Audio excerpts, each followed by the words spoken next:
publish so you don't fail. And it's the end today. But how do you make your work eventually impact?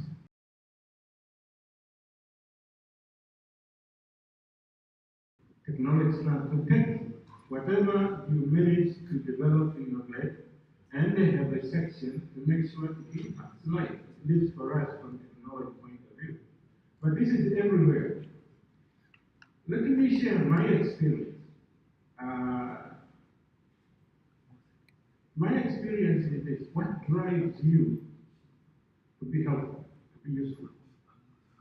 Come on, you behave, come on, I'm a unique. Moses, can you project my heart and head image, please? I think this is the right time. If you allow me, I had a slide to answer this question exactly. You see, our lives is about solving problems, okay? If you truly are educated, are you able to project the answer? If you truly feel you are educated, you should have, just like in chemistry, say acid has affinity for water, right? Your affinity should be problems. You should not run away from problems. You should solve the problem. Now, what makes that happen is not your head. It's your heart. And your heart, my friends, is personal. It's never corporate. That's why a leader in one company can be better. If you will take the same leader to another company, will fail. You know why? Hearts talk, not heads. Now, because of this, in our country, I don't know in Uganda, that it could be very similar. We sell our problem. We don't allow you guys to solve the problem. They bring somebody else to come and solve the problem. And so you maintain dependence. This is why the impact is the minimum from your own. It's my experience. And when you sell your problem, you lose three things. The first one you lose is they say, well, there is a problem. See the problem, it's a changamoto. See it? Kama kuna changamoto, kuna fursa. When you sell your problem, you lose the opportunity. Number two, the opportunity is in business. There is a human pride to solve a problem. You beat your chest and say, I did. Correct? If you solve the problem, you don't have that. You'll be frustrated. The other one is that when you solve a problem, there is a residue that remains in you personally. The intangible, the experience, the skill stays with you, in you. Now, if that doesn't happen, you lose. When the problem recurs, and naturally they do, always you have a hand on top of your head crying for help. You shall say. I don't know if I answered the question. Is that what is the role of higher learning? The role is very low. The problem is there's no bridge from the higher learning institution to where what they know will be needed. That's why currently I am with the University of Dar es Salaam to link higher learning institution with industry. Okay? Vijana wakienda kwenye viwanda na ambao wanafunzi wanakukimbia. While actually you may already be ingenious to solve problems, you understand? But you will not be allowed because they teach you the liability. Few companies are reverses. So, again, what's the role of higher learning institutions? Continue what you're doing, but establish that bridge, okay, where you can solve the problem. You can be part. By the way, do you know the project called HEAT? What is it trying to solve? Exactly that. Get out of your chair, of your office, go and know how to solve the problem. That's how you get by. Thank you. Thank you very much. This program has been useful. Unfortunately, it's coming to an end. Professor Patrick, was your answer and your opinion to the same? I'll ask you also to answer the question that was directed to you, which is now displayed on the screen. So you can, once you have the mic, do the two. Okay. Oh, sorry. I thought she had her hand up.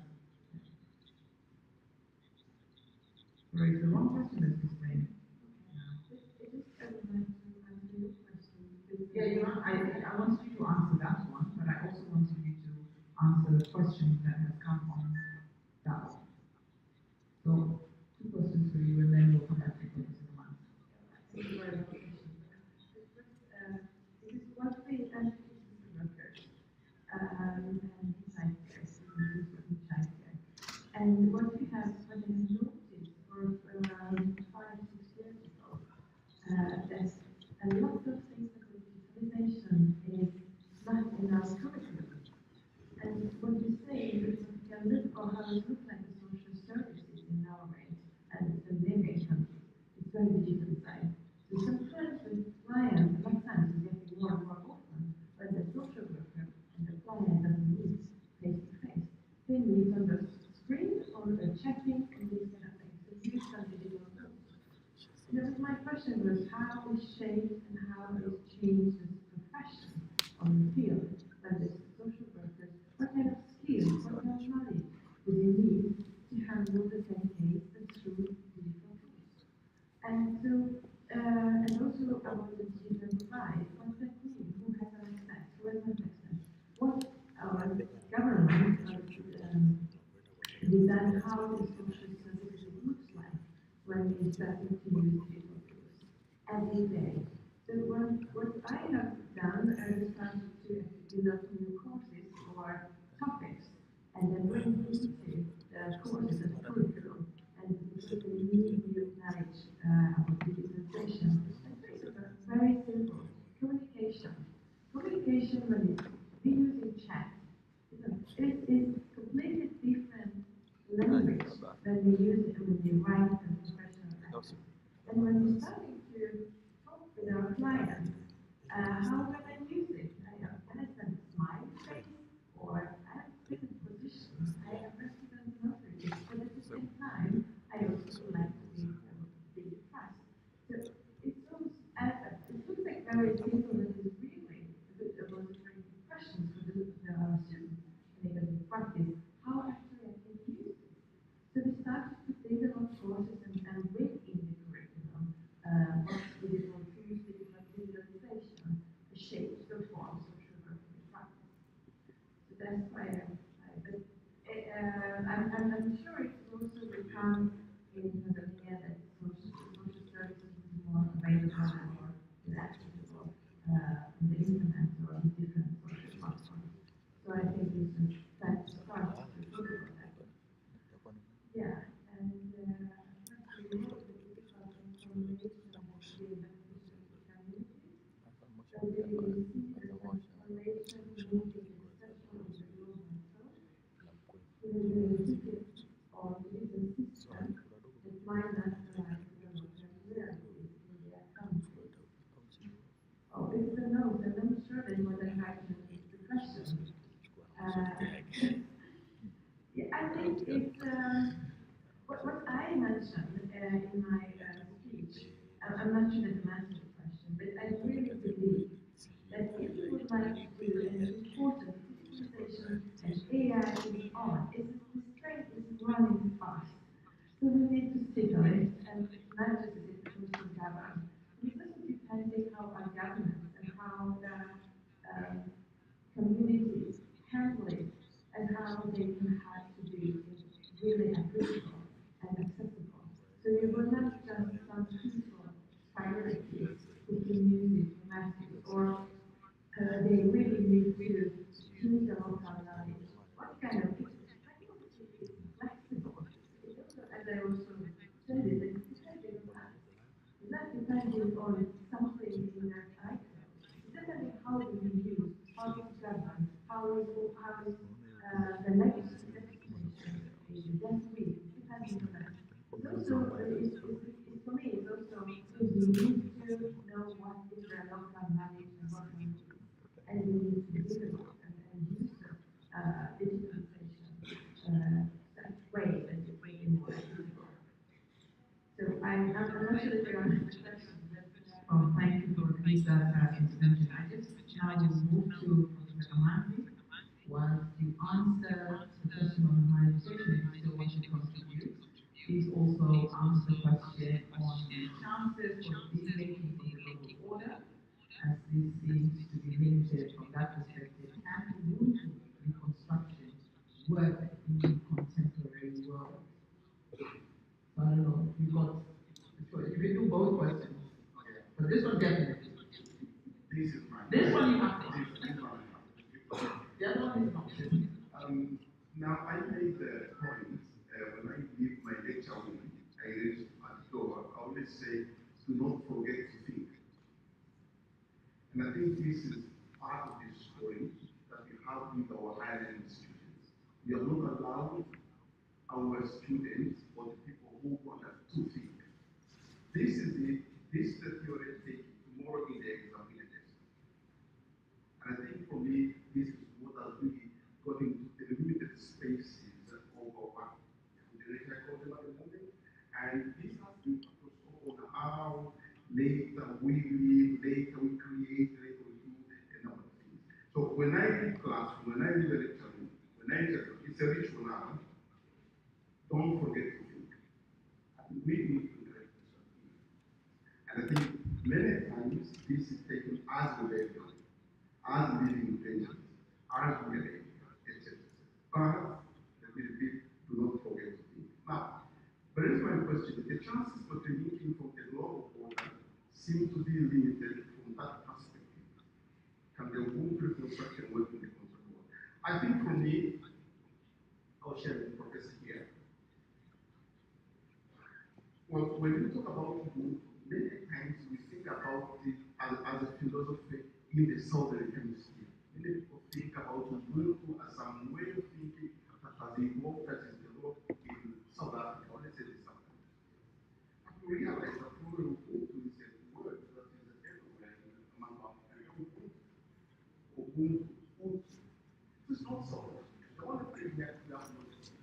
And I know we are realizing that what we miss is exactly that Ubuntu, the relation, humanity.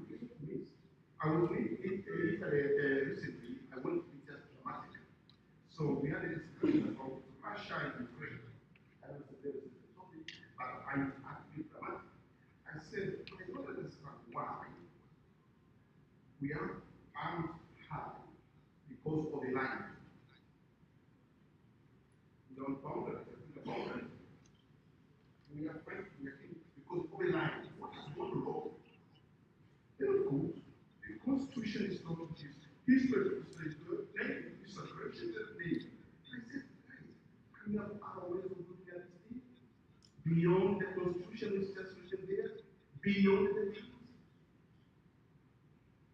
What are we missing?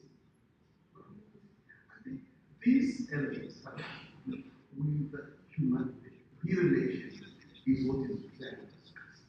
It's really discussed. You have to compete. You have to compete. And competition means one must be eliminated. One must be eliminated. And you have embodied this in so many things, in sports, wherever. One must do. Why? Why? 90 minutes over 30 minutes, 15, penalties. Why? Because one must win. Must win. Why should one win, sir? Why can't all win? No. So I think there is a way we need to think beyond the way we are thinking now to embrace this relationship. I hope I. Yes, thank you very much. Actually, this is really great because it links into a question that was asked to Professor Jacob. Professor Jacob, are you online? Is she online or is she nursing the baby? It would be good if she's online because this question really is very close to you. I'm online.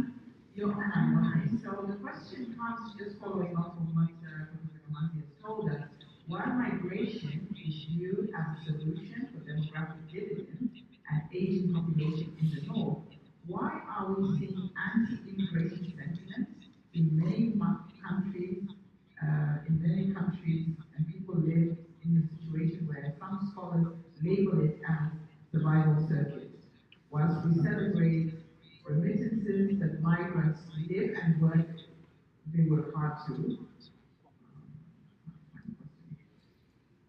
we scroll up the question, please? So migrants are working and living in hard. I could not. Yeah, just a moment. Just a moment. I'm just trying to. So the essence of the question, can you hear me? Yes, of course. Yes, some sometimes happening. Can I repeat it? Yes, please. Okay, so while migration is viewed as a solution for demographic dividends and aging population in the north, why are we seeing that there's anti-immigration sentiment in many of these countries, and migrants who move there live in some situations that scholars may term as a survival circuit? And yet in the south, we celebrate the little remittances that these migrants bring, and it seems that there is some conundrum in that explanation. Okay, thank you. I'm just thinking when migrants live in what scholars describe as survival circuit, they have seen. These migrants often working low-paid or difficult jobs. Yes, it's true, it's very intensive to support their families in their countries of but I think that this could be really a good opportunity for migration to be beneficial.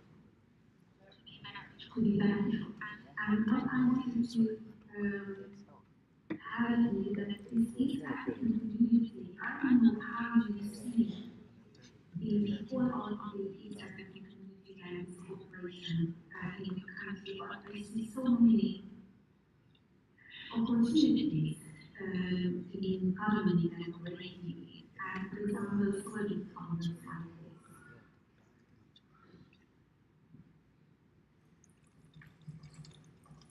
this. I don't know whether okay. I think it's okay for now. Professor Yona, I'm going to come back to the digital AI question that was directed to you. How can AI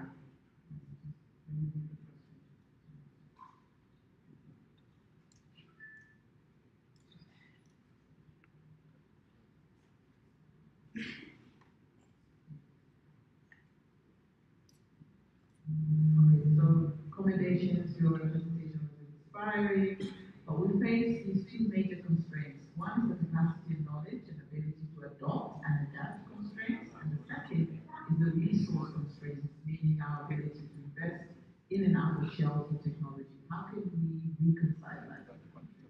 And I think this is specific to Tanzania, so we think so.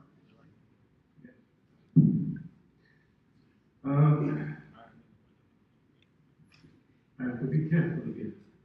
So when we look at the question, and this is my fundamental pain, colleagues, the moment you expect the government to do it, you've lost it. Hello?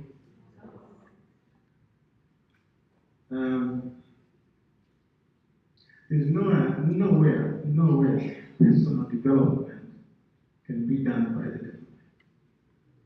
Now, very careful. The government is supposed to support a social order with an existing policy to make sure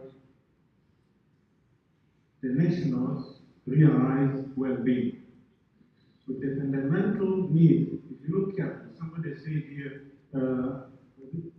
my colleague from Uganda, the work you do, which is paid, is less than 20%.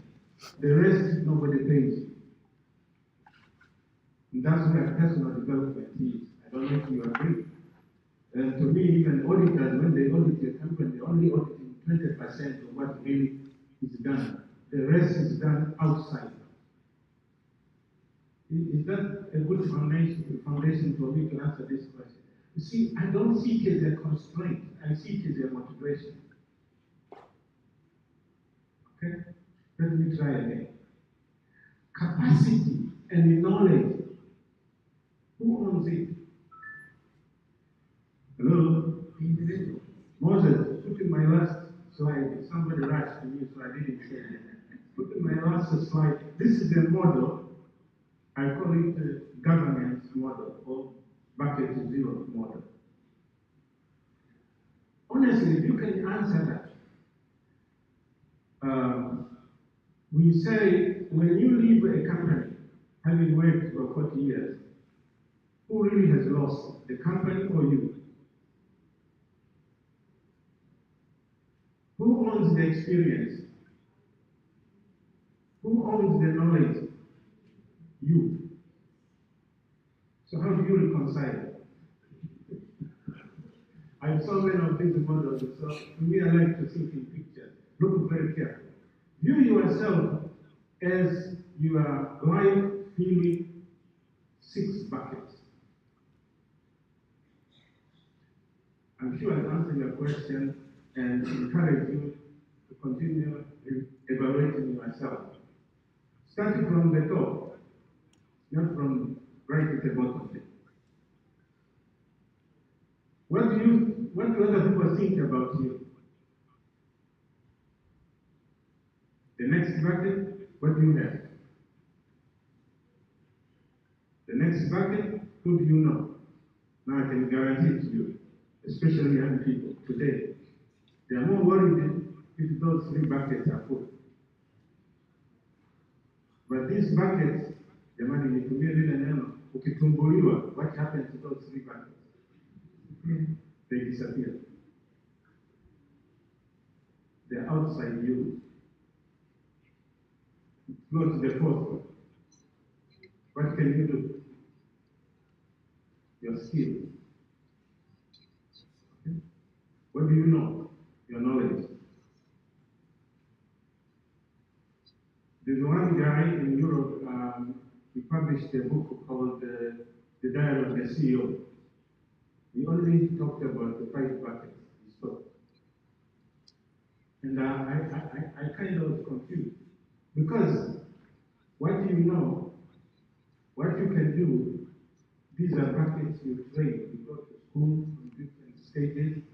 Now, let us start financing these buckets. Who finances your primary school? Your secondary school? If you look careful, I'm sorry, we keep blaming the government. Who chooses the tuition teacher? You pay that teacher more, the tuition teacher, than actually you pay to the school. Yes or no? Why? Because you want the best for your child. Yes? Be careful, because this is serious. You want to reconcile. There is no reconciliation here. It's just a decision to choose. And you look careful. Look at the big bucket below. Who you are. Now, this guy is to me spiritual, so I'm careful. It's not religious. If you mess up that bucket, I usually say you'll be hired for what you know, what you can do. When the things get bad, you'll be fired for who you are. So how do we reconcile this? Make it personal. Don't reconcile. Make it personal, and then the question will be solved. Let us maybe repeat the question again, see if I answered it. Did you understand this model? This is a serious model. Okay? You are saying, leapfrog, enjoy the advantage of latecomers, yes, a different pathway, don't need to follow what somebody did. I used to teach a course called control engineering and ask you, how long do you need to be hit by a car to get an experience of being hit by a car?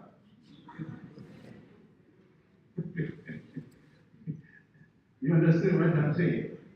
Be careful. So, these are not constraints at all to me. They are not constraints. It's one state building or fueling the other. Okay? Capacity and knowledge, they are inside you. You can't reconcile them. You have to fill those buckets. Fill them first. Because when you have them, unaelimika, now you can be useful. You become valuable. Professor Van, Europe now are marketing what they are called the knowledge workers, right? It's a new way of looking at experts. You don't need to be employed. Deployment is more permanent than employment. If you reach a level where you can be deployed, you're more useful, means your knowledge and skills is extremely valuable, like me. So I protect my three buckets.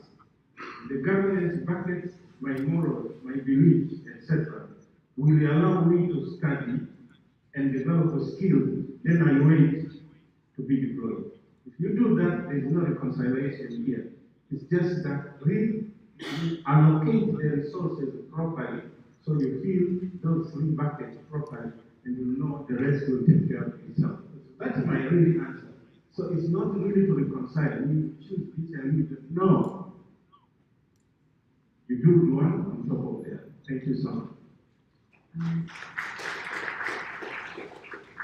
you, Professor. And now I'm going to move to Professor Manhattan. Give us some lessons that can be given us examples from some of the African countries. And so how do we learn from their empowerment initiatives that we can adapt and scale, moving from maybe the 3 leaders now, if we have 10, what do we need to do? I think I will also say there's a slide with lessons. If you spend your 20 minutes properly, you have all the slides. Yes. What slide was that? It has title lessons. Lessons learned. Yes. You can look on this. And there are quite many actually, but I just put only 4. I hinted on them actually, mentioned what are some of these lessons for successful women's empowerment initiatives in Africa, and how can this be adapted and scaled. The issue of commitment is very important, political commitment. I remember using the example of marriage, till death do we part. So whatever the obstacles, you commit, right? So commitment, political commitment is important. And I think that can be scaled at different levels. So you find countries, organizations where there's that commitment. Where they work, for example, 60% of the workers must be women. Not because we are discriminating against men, but the men have got other jobs. And 60% of the project participants must be female. Now, it doesn't mean that there are no men who are deserving, right? But it's a commitment to try and address that gap. And you commit to it. There are people who have said, for me, whatever it is, all of my daughters and sons will get the same education. They are committed. Right? So commitment is what needs to be scaled and can be scaled. Affirmative action, actually this has been applied by almost every country, but in different contexts. Affirmative action in politics, in Tanzania, all these countries are mentioned, media, whatever. It's what? Affirmative action in education has been the most successful. If you can provide it for everyone, good, that's the best, universal education. And then everybody gets there. That also can be scaled. Economic empowerment with social norms change. That has been, there's still a gap there, especially the social gender norms transformation. For researchers, I think somebody asked the question, what university can do there is to research and develop workable models on how to measure social change in terms of social norms change and gender norms shifting. Even identifying which norm is actually prevalent. That methodology is not yet well developed.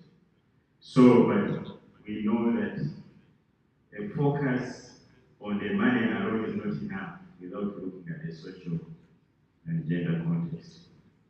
The issue of accountability, where it has worked, data still has gaps. Most of the data we have, if we just use the example of gender-based violence data, that has been the most unreliable and difficult to combine. My colleagues in government work with.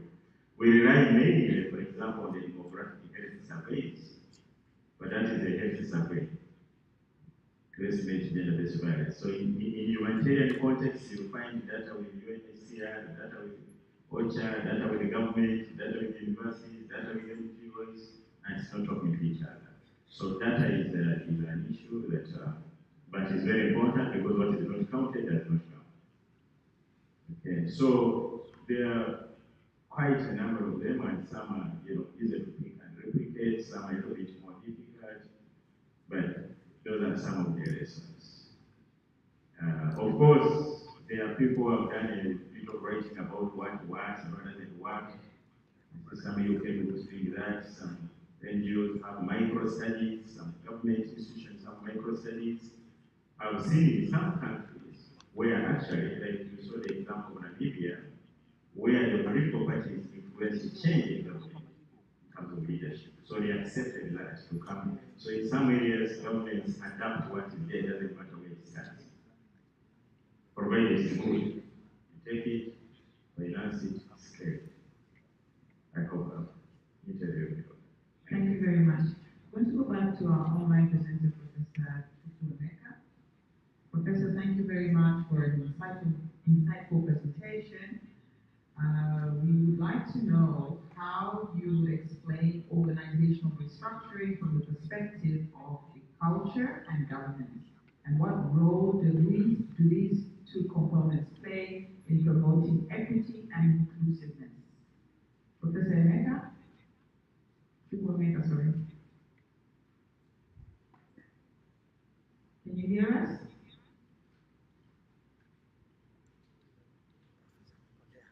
Can you hear us?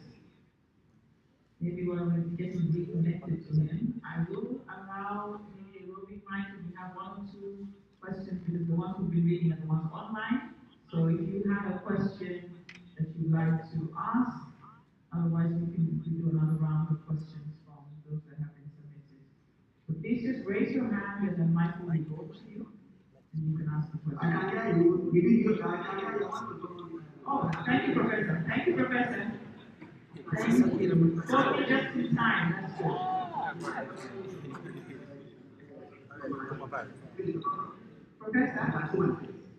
Professor? Okay, can I repeat the question?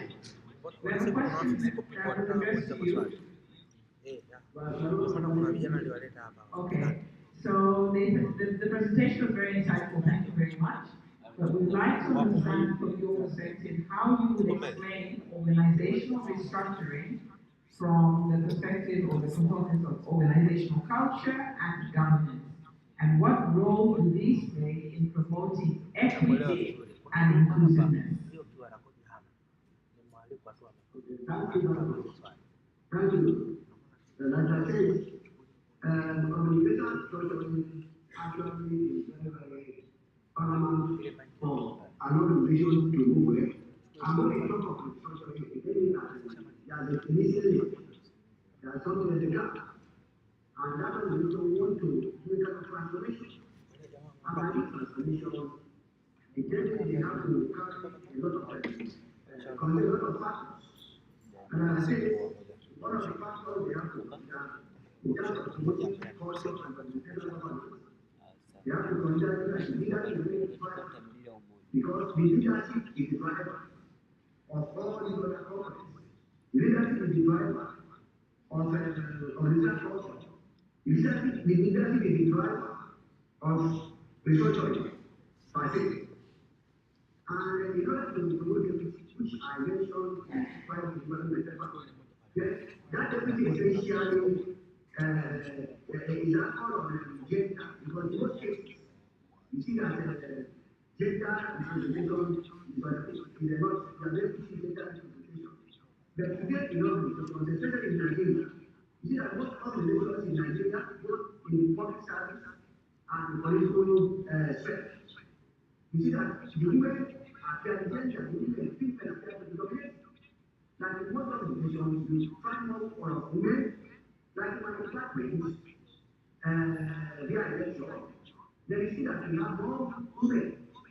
Like in the past 2 years, women have been, successfully gotten as head of departments and been on the faculty.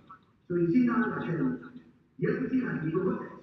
So So anybody who is talking that restructuring is not immediately is actually a mistake, especially in Nigeria, which is my country. And I also have idea of countries like Ghana that also is also African. So the restructuring, as a matter of fact, promotes service, but central to restructuring is leadership. That's why I did a lot of discourse on leadership, and also look at what are the basic barriers of effective leader, which I look at leader has to behave like a priest, leader to as a matter of fact, also be a model, so we have to ensure that everybody goes to carry through. And that's essence of carrying along their participation. And that participation leaders, the everybody must carry out. And when there is that participation, then definitely will be given the opportunity and to be at liberty to contribute their own work for the organization to grow. And when they participate, they contribute their work, it's we get in everything. And that's why also I looked at empowerment. And I looked at this empowerment, I looked at different components of empowerment.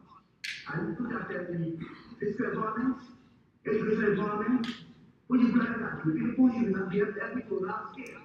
And the scale is now is to be the service of the economy. And also, I looked at psychological empowerment, looked at physical empowerment, looked at gender empowerment and all that. You see, so all this the restructuring. So once again, I said that restructuring can what restructuring nexus. It has a strong nexus with governance, organizational culture, and also it promotes equity, especially when the leadership is effective, efficient, and understands and follows the values and suggested in the festival paper. So I hope be able to answer the question. Or if you're not surprised, then you can now ask me or hear me. If the person who asks the question can ask the same feeling he or she is not satisfied. Thank you very much. Thank you very much, Professor. I'll move back to the panelists that are in the room and to ask Professor Karamanga. Highlight your question.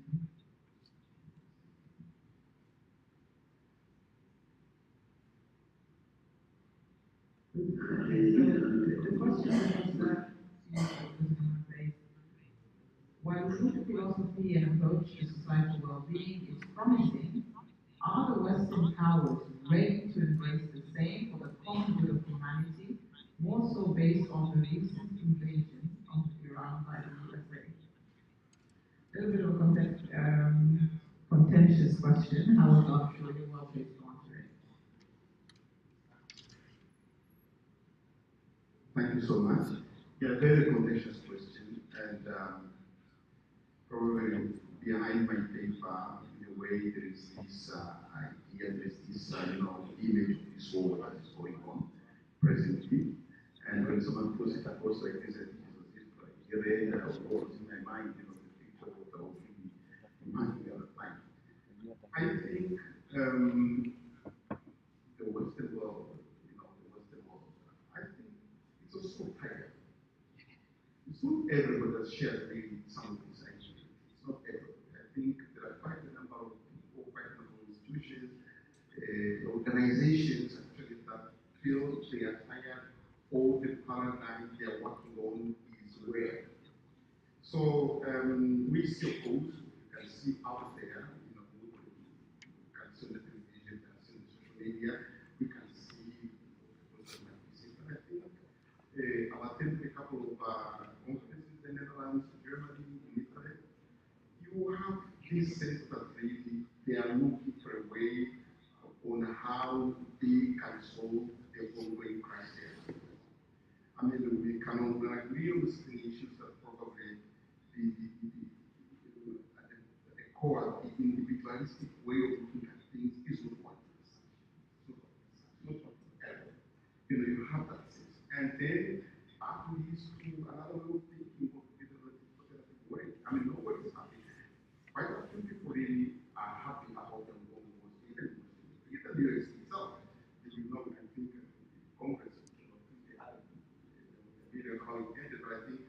they were pressing Trump what was going on there. So it's really not that the Western world, Western powers are not ready. I think they are also looking for alternatives. And that's when we come. That there are other ways of looking at things that probably can address some of these crises that are going. Of course, behind, as I said in my paper, we cannot forget that the world order was created in the post-1945. So what we see basically is a platform. Now, can we create another world? Can we look at another way of breathing, of organizing ourselves? So it's not, I mean, I wouldn't say that they don't like to embrace. No, they are looking for alternatives. And we are putting out their alternatives. One of them is exactly how we should do it, how we look at it. Thank you very much. And can you pass the mic to Professor Baxi, because I'd like to ask her a question on digital transformation is real and management transformation, but it's not automatic. So coming from Norway, where digital knowledge use is probably more successful than it is in the global south, can you share with us one or two best practices that we can, from a developing country perspective, adapt? Oh, that's a good question, but because I have a very practical, okay, I can, yeah, if I take from an example from the social sector, because there is much interest for you in to work in the social sector and social, yeah,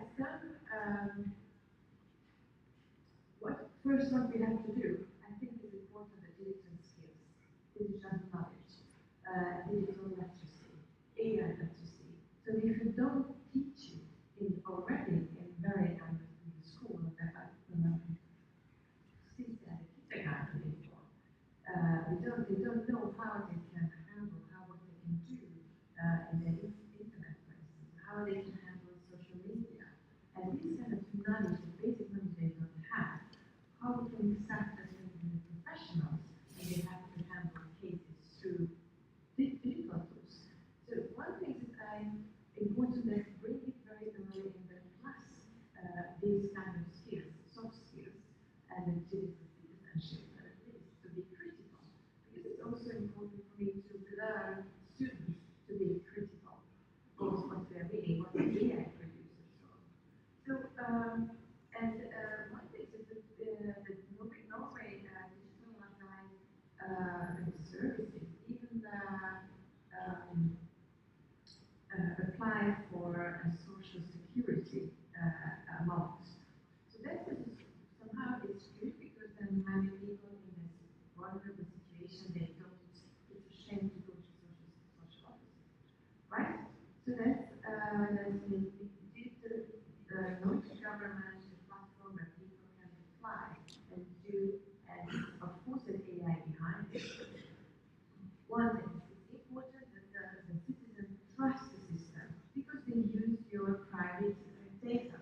So it's also how somehow, again, I'm going back to the very strong state contract between citizens. Because if I don't trust them, I don't trust that they really take care of my, that's my issue, then I won't use it.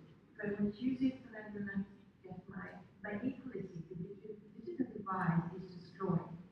So that's it. That's why we need to be very critical of this aspect. Again, want to trust, and also do it that way that they feel they're available to use. People understand. We have a lot of immigrants in Norway that don't speak properly Norwegian, so they do the language that they understand because it's also for them. It's kind of a service.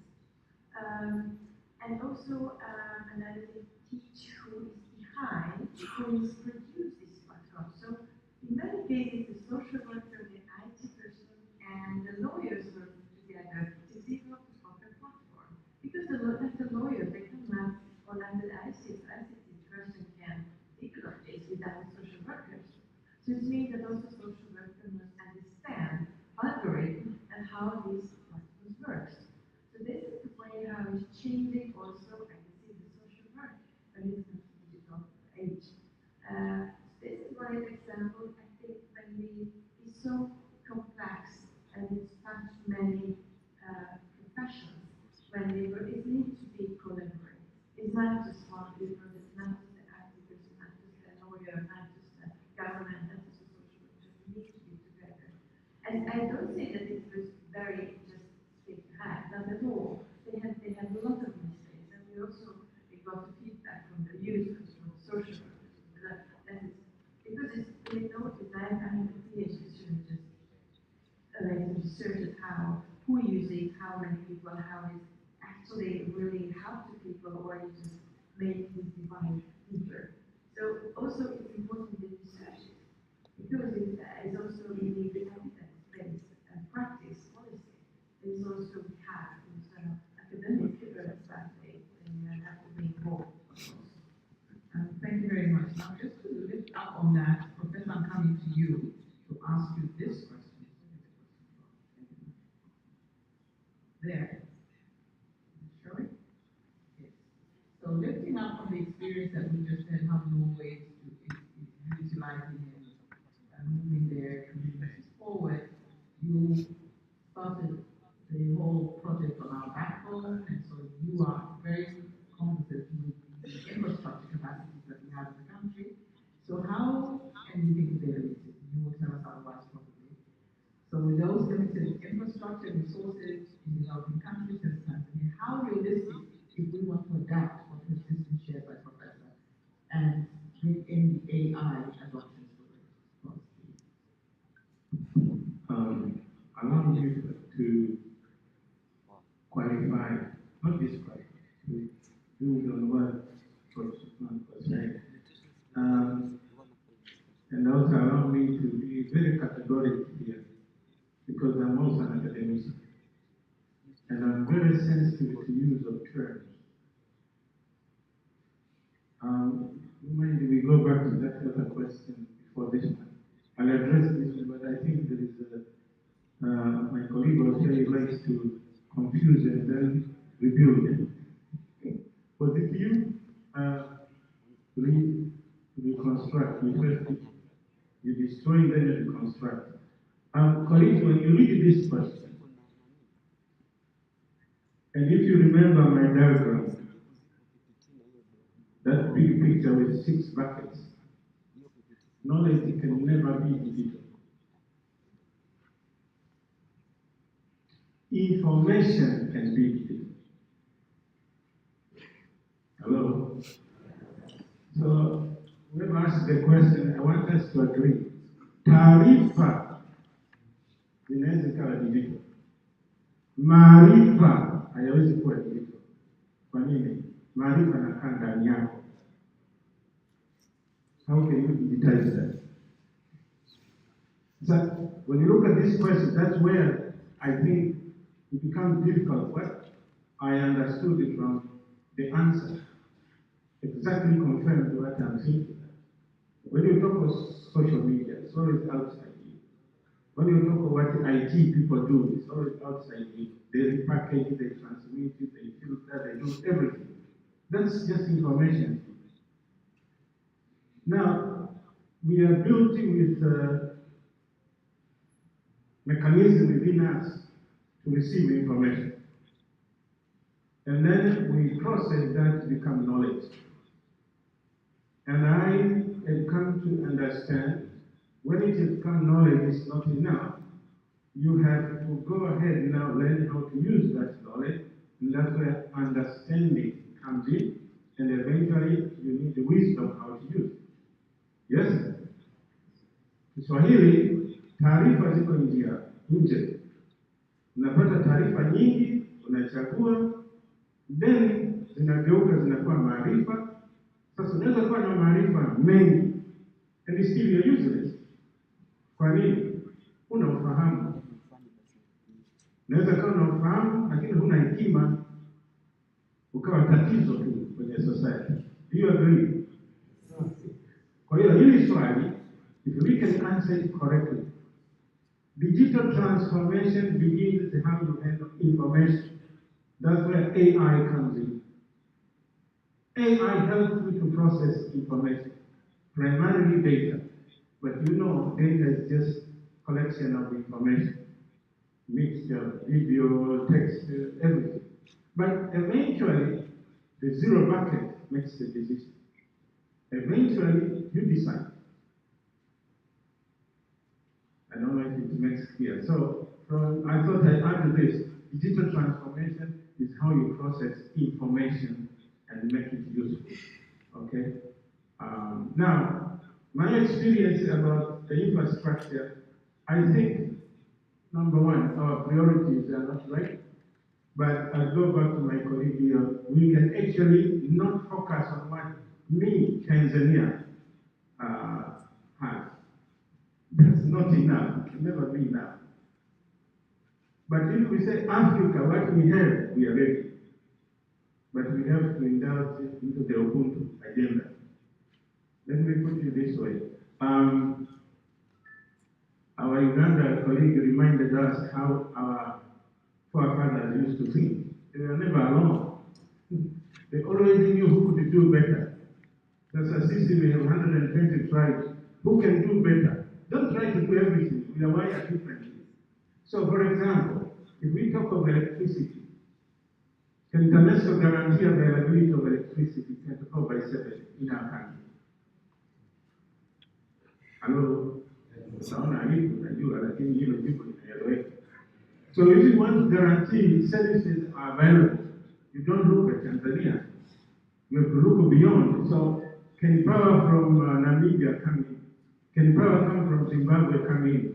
Can power come from Zambia come in? If I can direct, we call it in the internet, we call it multi-homing. If I can have all these resources connected to me, yes, then I can think of a large scale. A good example, our backbone, another example, jamani, tunajua yale minara ya TANESCO inapita juu hivi, inatoka Kidatu naangalia hivi inaelekea Mwanza, lakini chini hawana umeme. Hello? You understand that? Backbone yetu samani, lakini hii ni Tanzania. Rwanda wako juu yetu kutumia ICT, lakini wanatumia backbone ya nani? Ya Tanzania. Kwa hiyo sisi tunaiangalia, lakini isilee. Kwa hiyo kuna how you use it and how to help it. We need to focus how to use it. Kwamba unayo ndio utumii, lakini tukiungana sasa, we leverage our collective strength. And therefore, I would say, within Tanzania, realistically, it may not be sustainable. But if we bring in everything, whoever has whatever, and we design together, we can guarantee that this is possible. We can do the adoption. When we Gmail yako unajua inakaa juu ya mti au chini ya bahari, unajua sema yake iko wapi?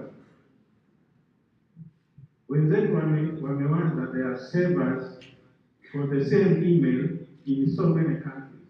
Kama mnajua wale wa IT kama wako top level domain system, Moses yuko pale, wamesambaza duniani kote. Ukikosa Norway, utaikuta Hong Kong. Ukikosa Hong Kong, utaikuta South Africa. But it's the same thing. We put the mirror sites.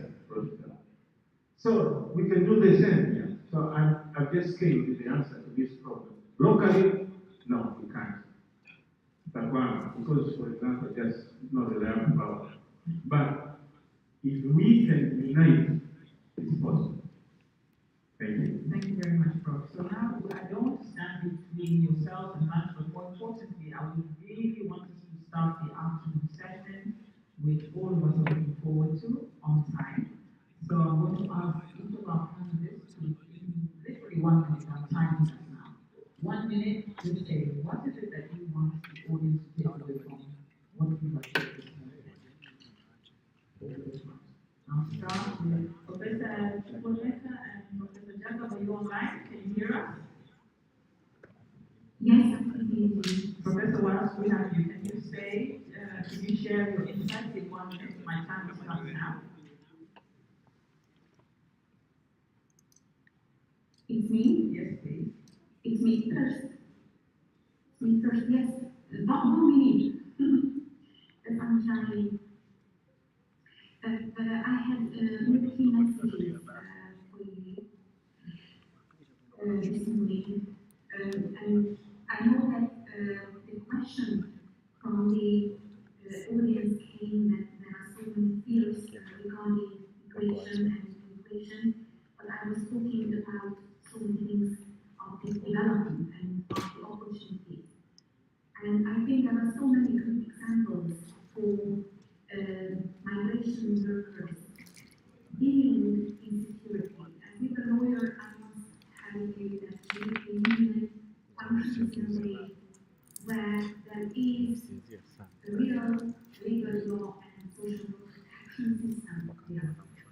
And I really hope that though the African community does not need to participate with the Union, because the historical, economic, and social contexts are different, but it's very important that our body of lessons, not just from the EU, there are also other very good examples in Asia or in other parts of the world.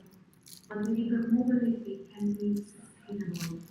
And I think that despite the fears and despite the bad feelings about migration, there are really good practices. And I hope that within Africa, with my recommendations in agreements, and if you look at the examples for secure labor mobility within the EU, we can have a fruitful discussion on how it can work and not to be a survival circle. So thank you. Thank you very much. Professor Chukwuemeka, can you hear us? Maybe while we are looking for him, I asked Professor Mamaki, give us your 1 minute.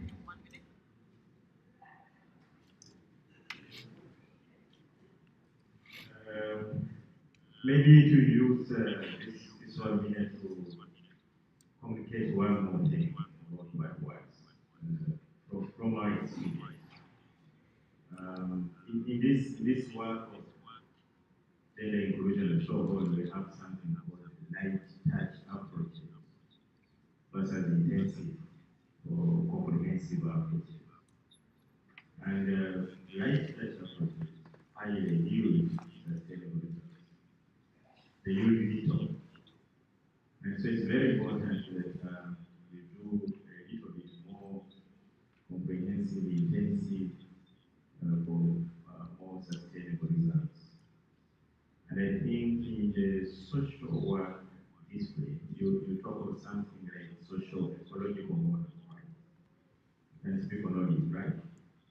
So something mapped around the, you don't necessarily copy, around the social ecological model seems to be to yield more results. Is it my 1 minute over? Now it is. Okay. If it is over, let me stop there. Thank you so much.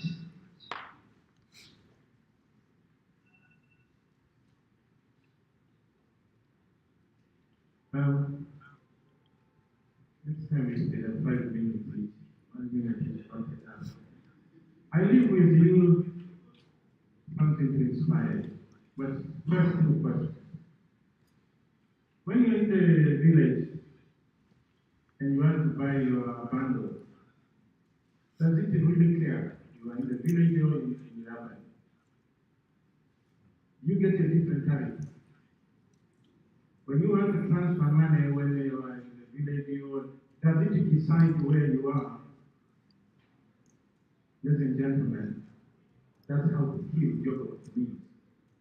AI doesn't think in terms of geography. Now, because of that, I still and I remain and I continue to advocate. As a nation, we keep on being governed. We have to think like lepers. Okay? There is no option.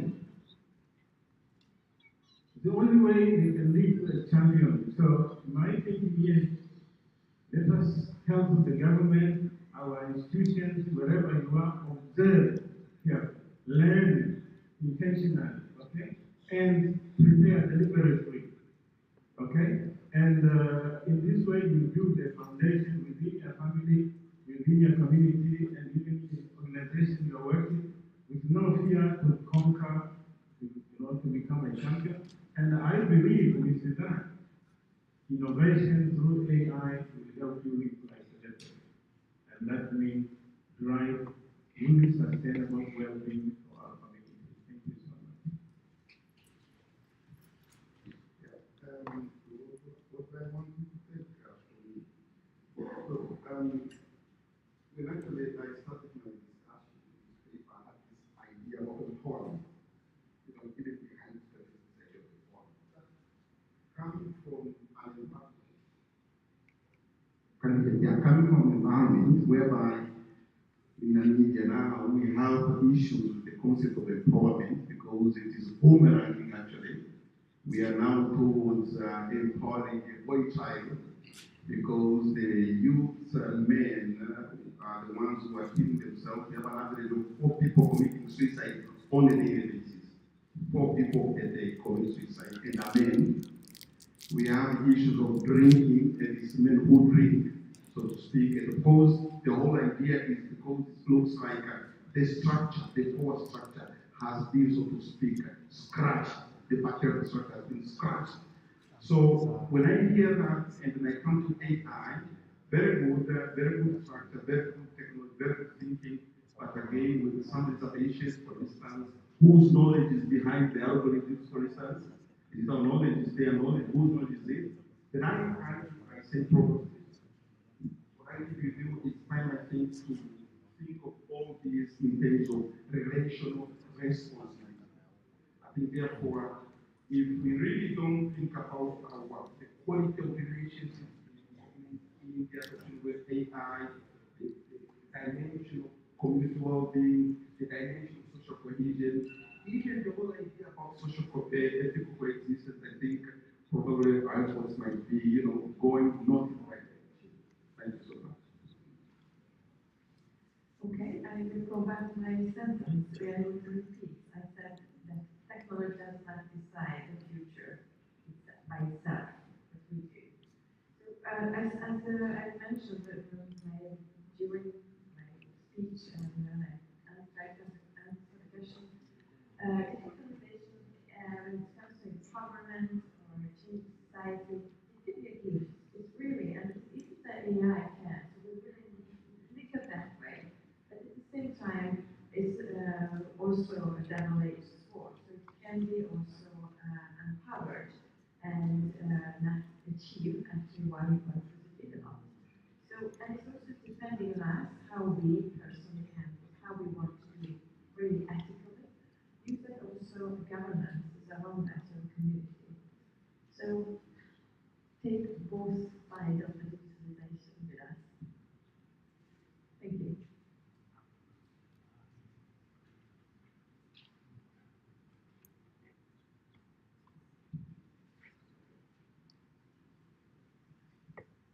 So thank you very much. Our last panelist to give his insights, 1 minute, is Professor Chukwemeka. Can you hear us? No?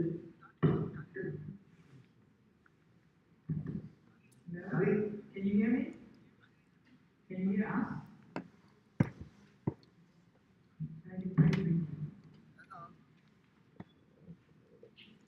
you hear me? Yes, we can hear you. 1 minute, please. We'd just like to get what is your takeaway for this audience?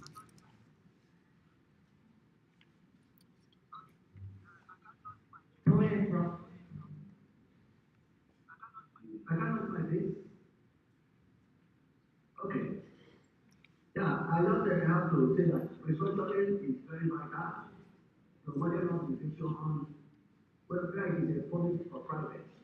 Because sometimes people think that restructuring is akin to a private organization, but it is also very, very important to private organizations as well. But the only problem that many people here, restructuring, especially in today, is this automation. And because of lots of jobs. So that issue is very, very critical, and it is necessary that scholars and practitioners need to come together to chart a way forward to ensure that restructuring and with automation to ensure that restructuring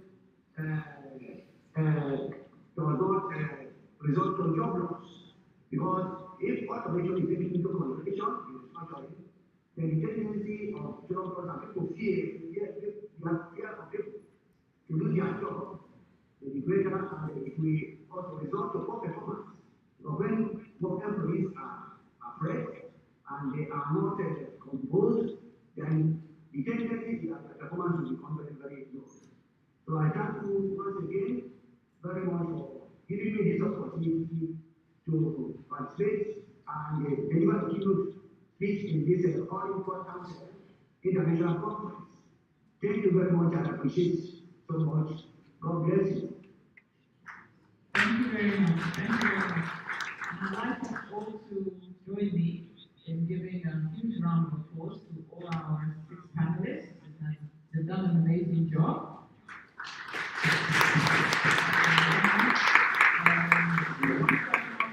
Thank you all for the questions which have come from yourselves in the room and those who are online. We are now going to our lunch break, and when we come back from lunch, we will be split into 2 parallel rooms. So those who are registered under parallel session A will be in this room, and those who are registered for B and C will be upstairs. We'll have lunch, which means we have to eat quickly so that the session can start on time. So we leave here now, and we will start on the dot at 2:15. Asanteni sana, karibuni sana chakula. Msisahau kuomba kama vijana.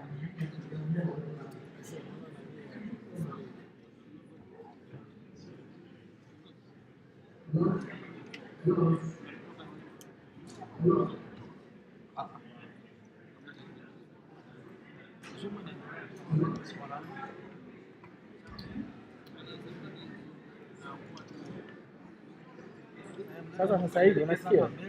Sasa hivi kutakuwa kuna maswali. Hamna. Maswali yashaisha. Swali shaisha. Hatuwezi kuweka mfumo angalau hata watu wa huku pia wanaonekana. Maana tumerekodi nani mwanzo mwisho kwetu. Watu wa huko ndani.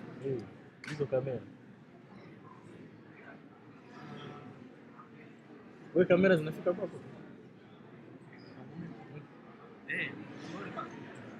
Haruni. YouTube mwanzo mwisho imekaa nani tu haya. Nipe na mimi kamera basi. Sio hapo. Sasa wewe mpaka uruhusu. Wao akianza huko ya uruhusu kamera kabisa. Yani ndio inatakiwa hiyo hivyo. Ndio mna shida. Unataka? Ndio. Nimesahau jana. Sorry. Sisi hatuna kuponi au tunajiendea. Kule ni hamna kuponi. Wewe ni kuja.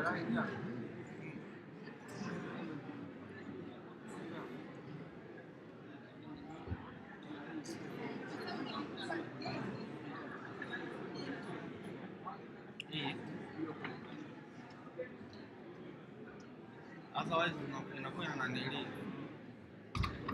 Kama ikiingia mnafanya unakuja na kazi.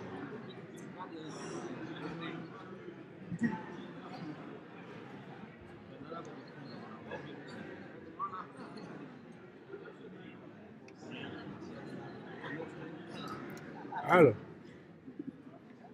Yake. Poa vipi?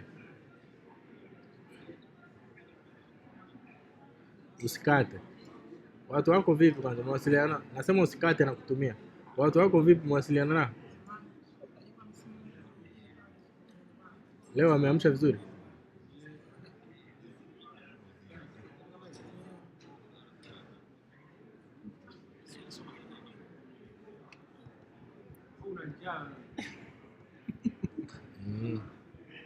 Anaenda njia zake hapo. Okay. Hivi ni mtandao gani wapi? Usikate na kutumia hapa maana kichwa kina mambo mengi. Hivi niko Ikulu. Mtandao mwingine. Mixi. Tena. Mix by us. Yes. What I can 14,000.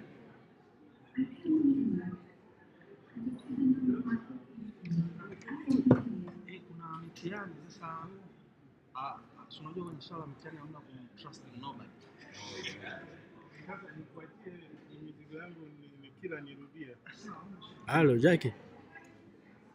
Nimeshatuma.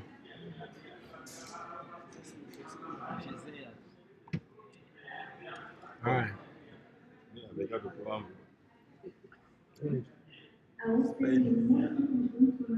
Bwana tuende kula au?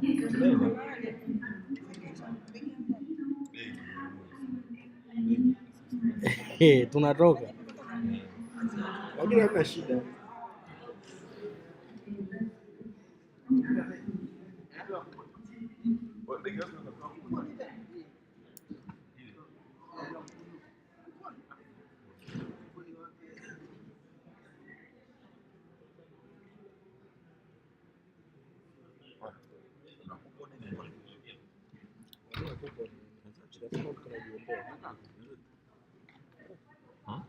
Simu yangu sio. Simu yako hiyo.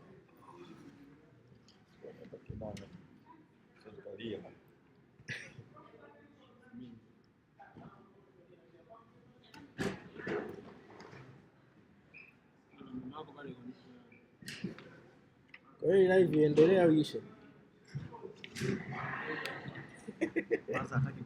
Bosi. Watu wameenda kula live tuende. Live. Afu baadaye utalizungumza. Unaanza tena huko. Unaanza huko unatuma link. Pause live ibaki mwana pause. Record. Stop recording. Sasa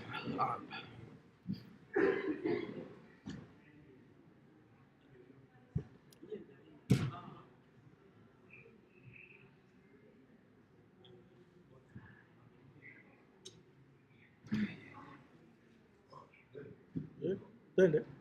Arudi twende. kwenye mimi. Hapo usilalamika hapa inaingia hapa kwenye utumbo.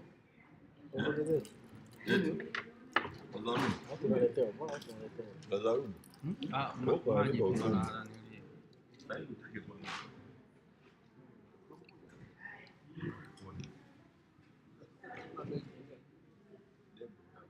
Yeah?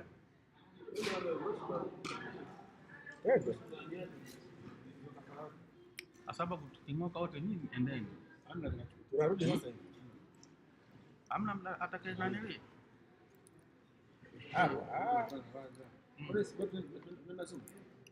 Zoom bado inaendelea mwaka.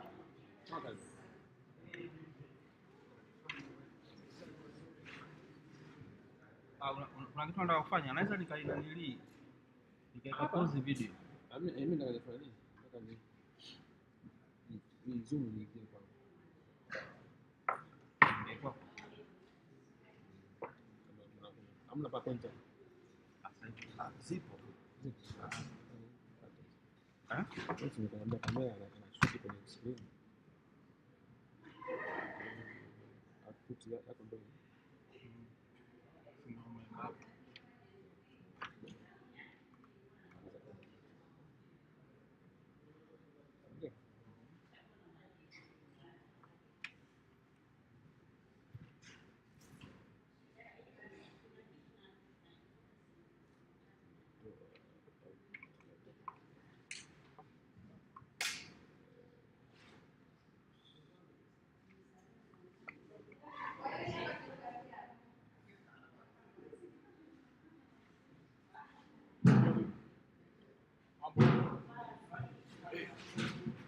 Kwa mkuu. Swali? Bana. Mambo yameenda fresh hiyo. Bana tunashukuru bana haya mambo yameenda. Poa. Kabisa.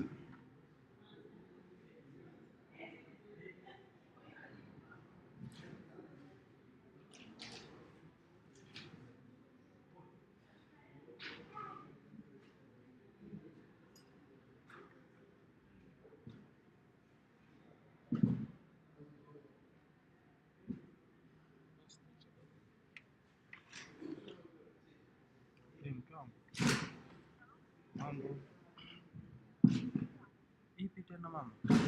umetuma sasa hivi. Umetuma sasa hivi.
Unajua?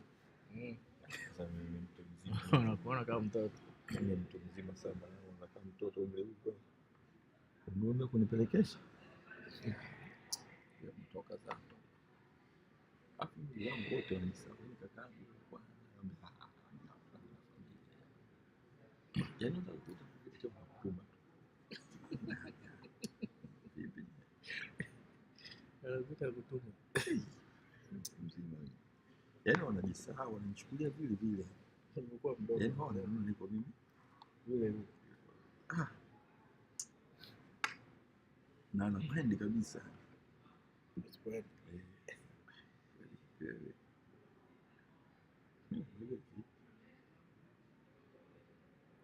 Ndugu yangu, Mnyamwezi na tabia zake.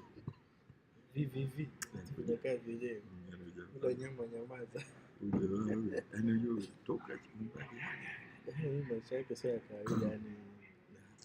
Ndio supra. Unaweza kumuona hivyo kumuona mtu. Unaona sasa kufikia.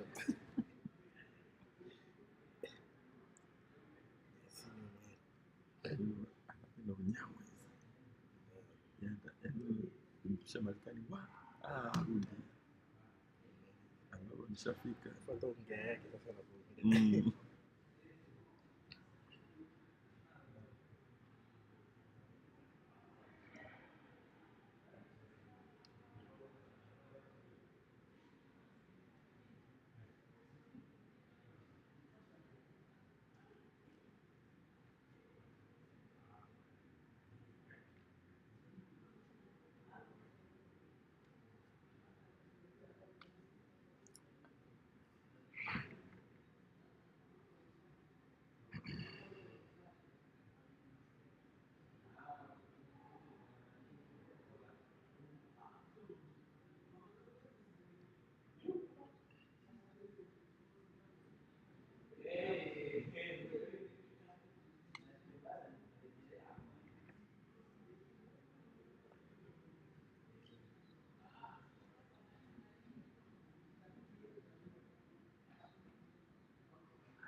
Sasa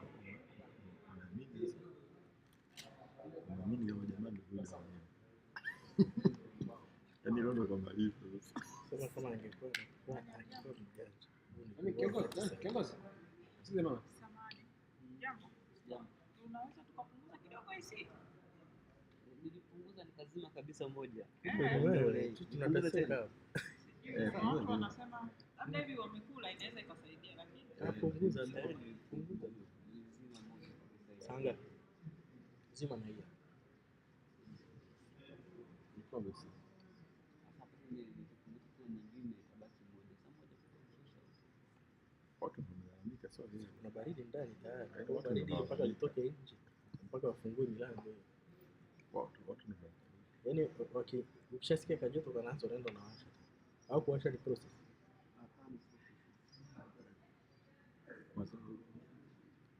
Ndio wakati. Sasa nini Yaani wanaishia huko.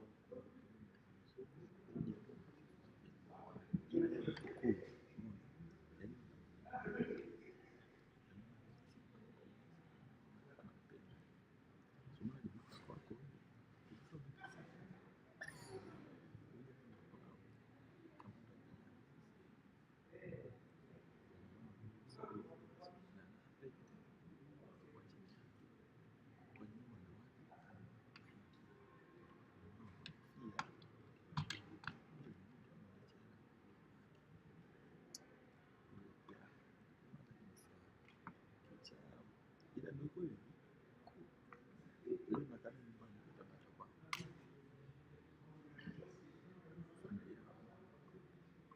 maisha ila action zake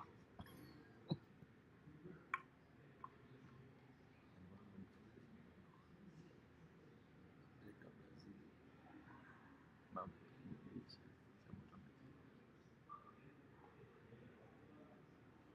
Anaongea hivi anaongea hivi.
Aha. Anakuja.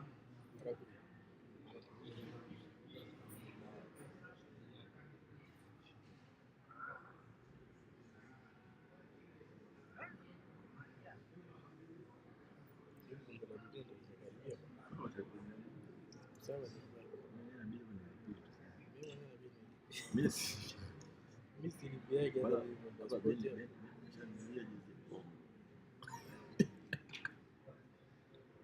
mimi mechi safari zitakuwa siku 7. Kwa sababu Marekani wao wanaamka saa 9 huko kwetu, wao ndio wanaamka saa 9 hiyo saa 1. Saa 6 yaani msosi mimi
fanikiwa. Mimi bado niko. Kuondoka saa ngapi? Tutawasiliana. Poa. Bro. Make zipa. Poa tu, nitakucheki. Sawa.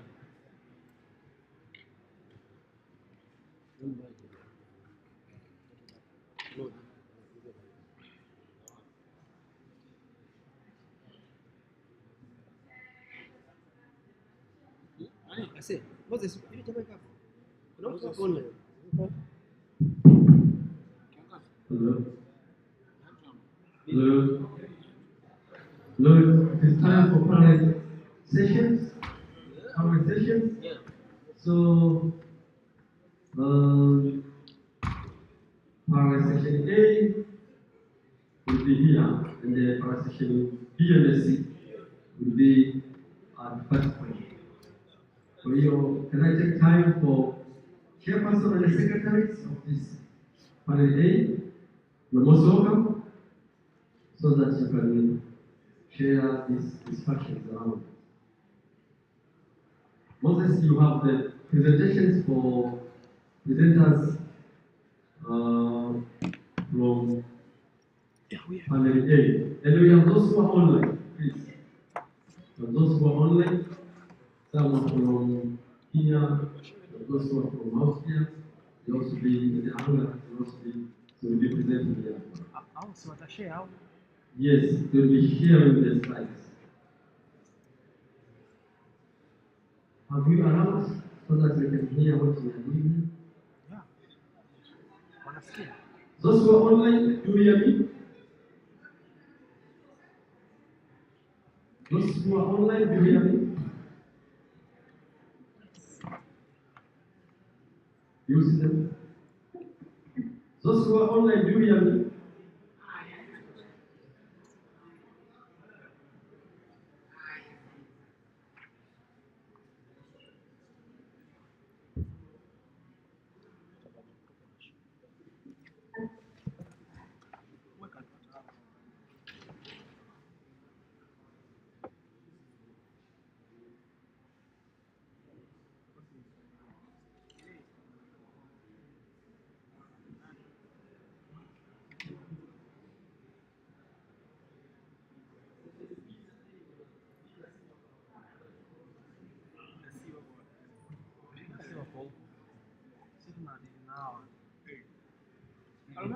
So,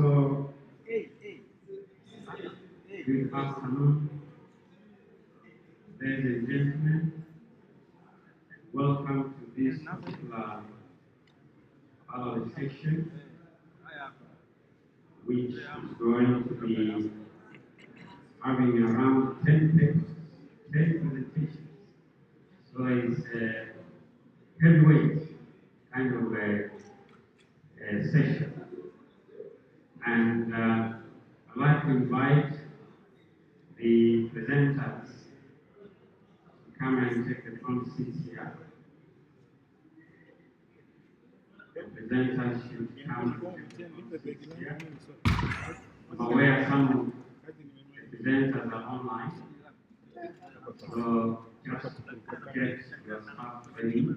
We invite you to the time comes. Kwamba washindwe wao. Profesa kila kitu ni namba za kutoka. Mpaka waombe po. Our presenters are about to start the session.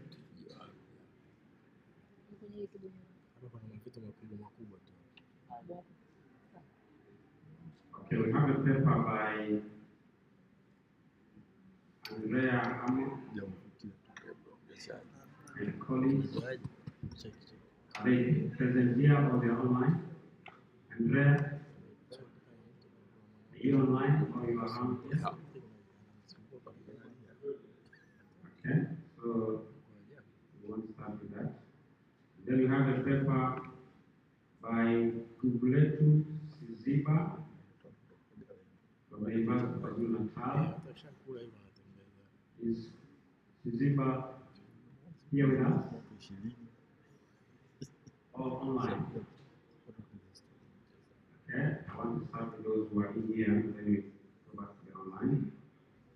And then we have a paper by Enehe Maximus Ikena and colleagues. It's a paper on gender discrimination and social movement in Nigeria.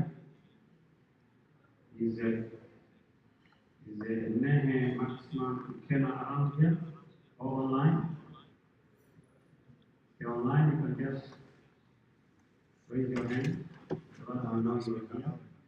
That's want to say that. Andrea is here, okay?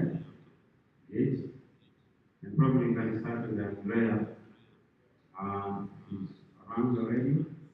And then we have a paper by Diana Nkata Wagu, Influence of Managerial Support on Employee Motivation Among Public Servants in Kenya.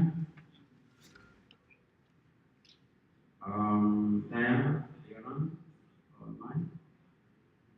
I guess you're joining. Is that Diana? Yes, Diana, good to hear that you are online. Then we have a paper by Anita Charles, Venance, Kalmanga, think Armando is here, so even if Anita is not here, Armando will take the. So if Anita is here, can you come and take the front seat, please? And then another paper from Nora Jacob. Yes, I am here. My mind, thank you. Great, Nora. Nice to lay that in your mind. And then we have a paper by Rowlands to begin and Tamari Candace online or present. Another paper is from Amela Onyango, Jennifer Girechi. Yes, online. Great, nice to know that. And then I will have a paper by Rafael Asante Mungu and Amina Shamte. Great, I take the front row for that. And because we have few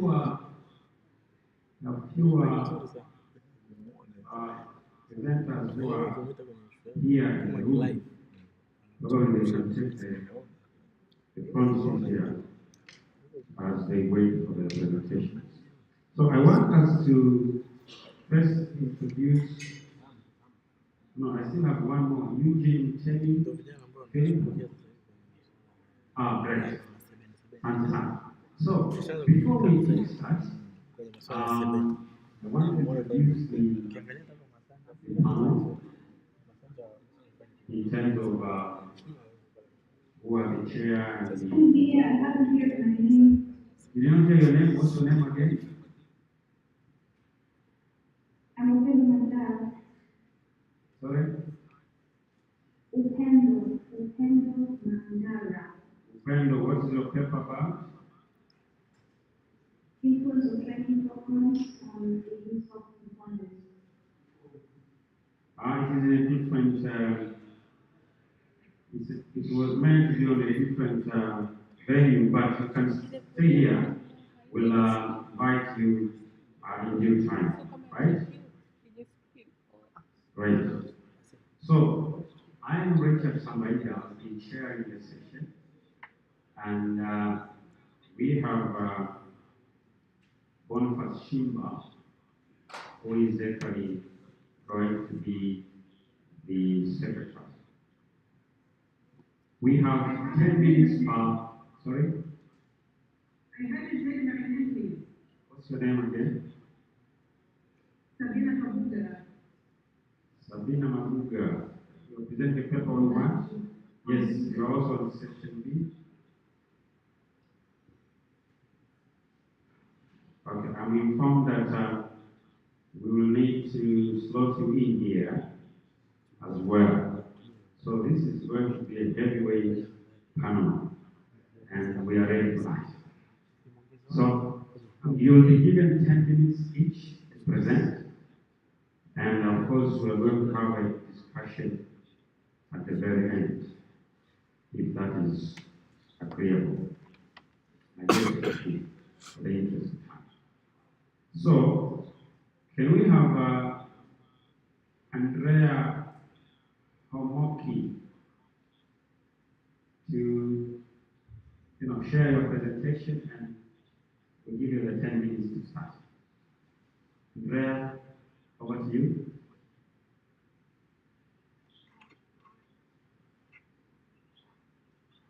Are you there, Andrea?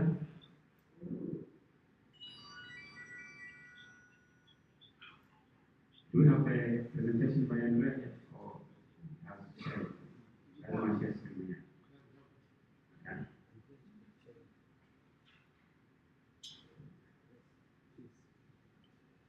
Yes, please, Andrea. The floor is yours. You have 10 minutes.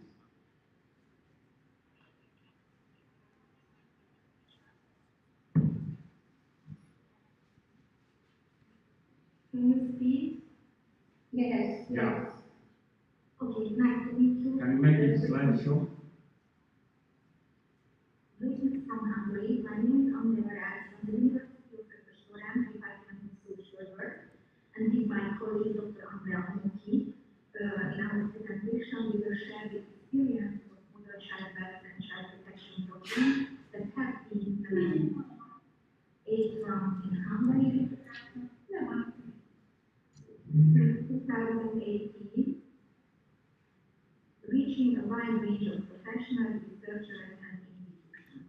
These programs took place in various parts of the country, including the capital, Budapest, country seats, and disadvantaged areas. We start from the concept of the effective welfare state and the global definition of social work by the International Federation of Social Workers. In the concept of the effective taking cultural competency and relationships. It also focuses on supporting active parenting within the community where the family lives. As the diagram shows, we move from preventive solutions to specialized services. Andrea, your slides are not moving. We are still on the first slide. Okay. I am on the third one. You cannot see? Yes. Can you do it like a slideshow? Yes, now it has come. Okay, I will try to show.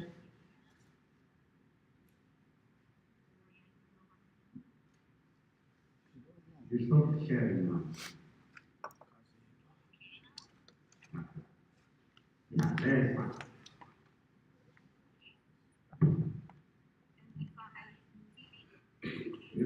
Yes, that's fine. Okay. So, as the diagram shows, we move from preventive solutions to provide specialized services as the risk surrounding the child increases within the family, and the child may be placed under protection or removed from the family. The yellow triangle illustrates that in every case, we must assess what family and social support is available, what capacity the parent has, and how all of these affect the child's personal development, but training professionals are needed at every level. In a partnership-based model, it's crucial that the family and the child themselves are part of the decision-making process. The co-constructed reality of social work means that there is agreement between the parent and the social worker regarding goals and the path to achieving them. Service providers play a key role in facilitating all of these alongside government commitment and clear legal and funding framework. Inclusive supportive practices also require that the professional be able to build trust, break down past negative patterns and disappointments in case management, as well as the stigmas that society shows members of marginalized groups. Here you can see the map of Hungary. The red indicates how child protection priorities are concentrated in Hungary. We have 9.5 million inhabitants in Hungary, where Roma, the Gypsy people, are the largest minority. The estimated number is 7 to 8%, and they typically live in the poorest areas.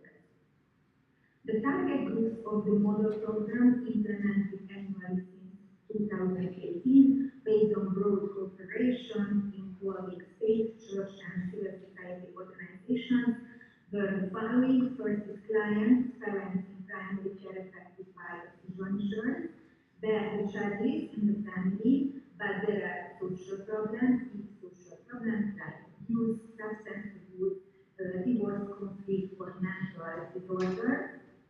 The second is parents of children in child protection system, so that the children could return from the specialized institutions and from the foster care system.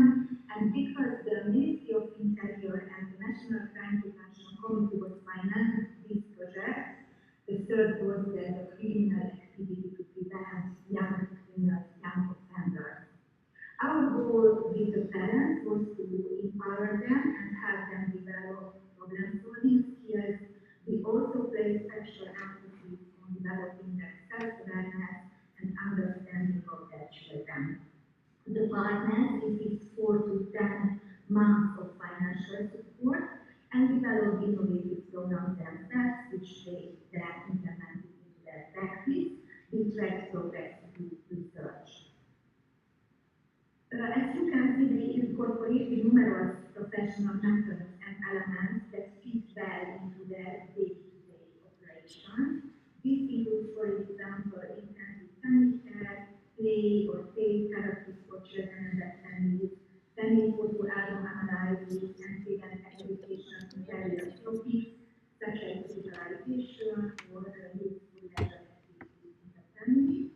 To this end, they had a wide range of lectures, training, and group sessions, and the professionals themselves also participated in different training programs.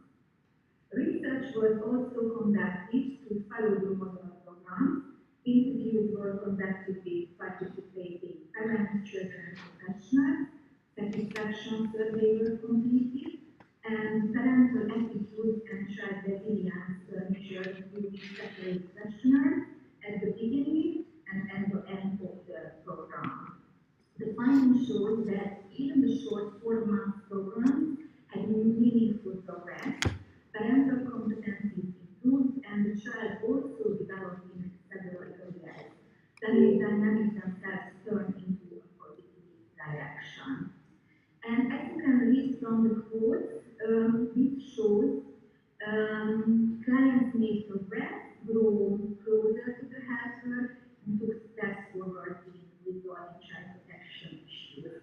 For example, we had some good chats, I have got closer to the carer, or I've seen the professionals here do everything they can to try and help every parent, whether it's emotional support or help with bringing up the children.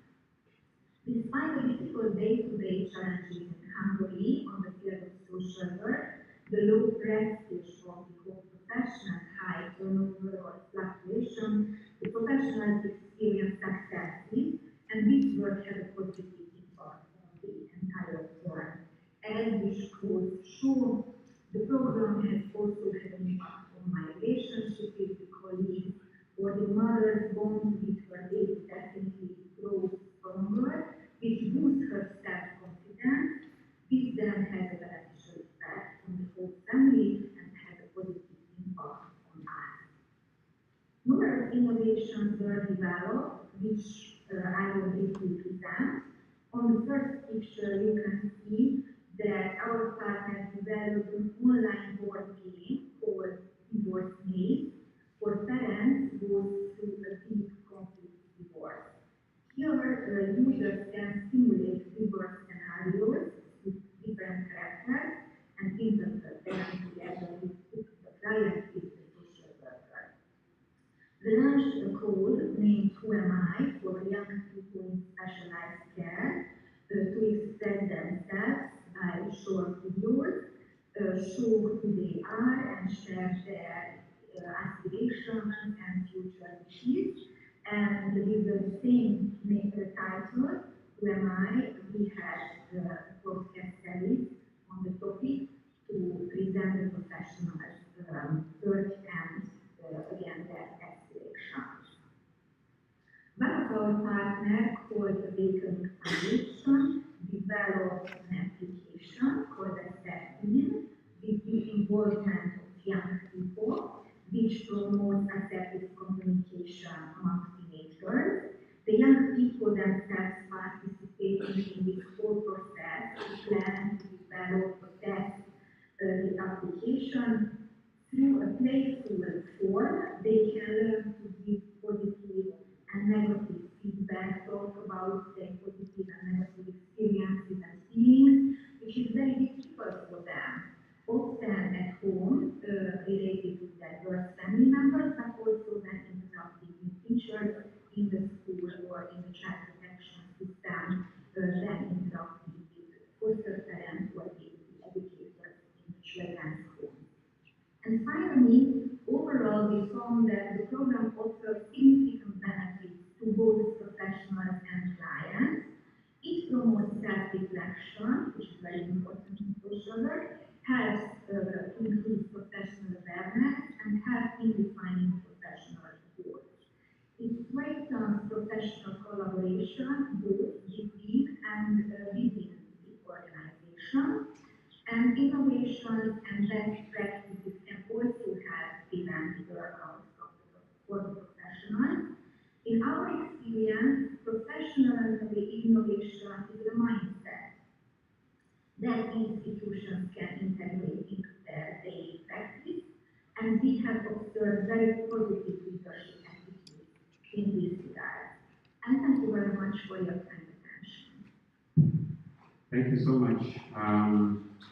Andrea, we only managed to see the first slide, but we could listen to you very well.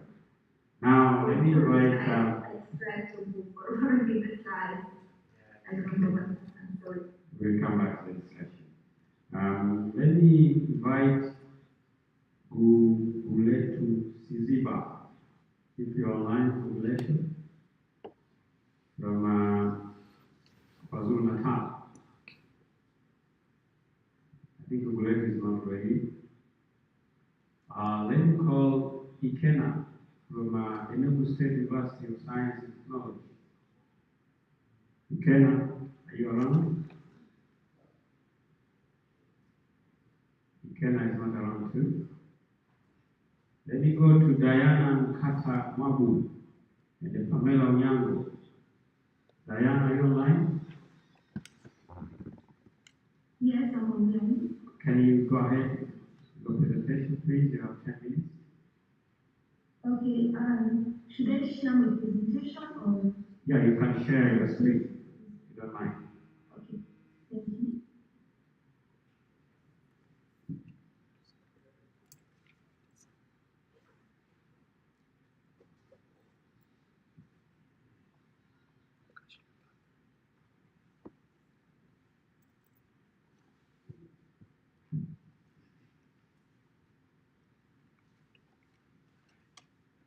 I hope you can all see the screen. Yes. We can see your screen. Thank you so much. My name is Diana Mabu. I've done master's in organizational psychology, and today I would like to present concerning the influence of managerial support on employment motivation among public servants at the State Department of Public Service and Human Capital Development in Nairobi, Kenya. So the importance of this presentation is basically on how to improve employee wellness, and this is because of the ESP that is going to be implemented in organizations. Due to the rise of stress at workplace, burnout, that of late is resulting to mental health issues such as depression and anxiety, and also affecting the cost of many organizations. High turnover rate, therefore, employee well-being is becoming very important in organizations. And to boost employee well-being, we have to understand that managers are the core, they are in the front line in supporting employee mental wellness. And when we talk of managerial support, this includes the guidance that these managers give to the employees, regular feedback, the resources available, recognition, as well as emotional support that is given to the employees. In regards to manager support, the research basically wants to understand if managerial support influences employee motivation. If employees get supported, are they getting the motivation? Are we expecting them to be more motivated?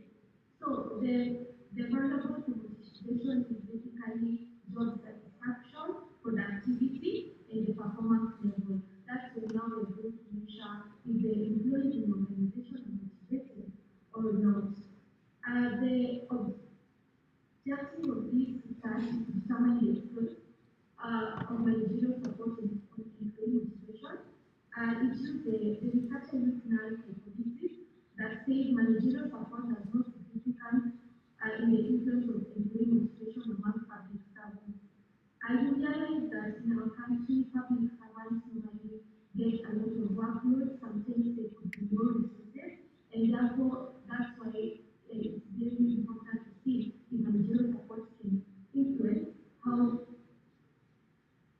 public servants. So that's why they target its audience of who are public servants. Methodology research use qualitative and quantitative methods of collecting data. The population targeted were 350 public servants by having a sample size of 1.8 participants. Certified random sampling was taken, was applied across all the 6 directories. Because in the public service, we have the research, they have to directorate. So this was divided according to the structure. Data collection, it was collected through questionnaire as well as participants were interviewed. The reliability was confirmed through the combat alpha 0.845 and the quantitative data analysis, it used SSS version 25, that is now to analyze the descriptive data and correlation as well as the regression. The text correlation that was used to assess the trend and direction, that is the trend and direction of the influence of managerial support on employee motivation. And qualitative data, it utilized interviewing of 6 key informants, that is respondents, who are selected purposely using purposive sampling. And then the responses were then coded and then systematically analyzed. The validity, it was done with the expert review.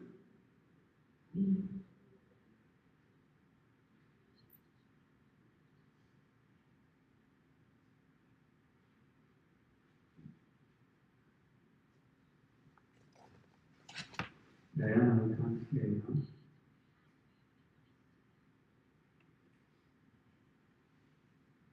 Are you still there? Yes, we have some network or connection issues. Let's hope Diana comes back shortly. I hope it's on her end, not on our end, right? The connection, I mean the technical.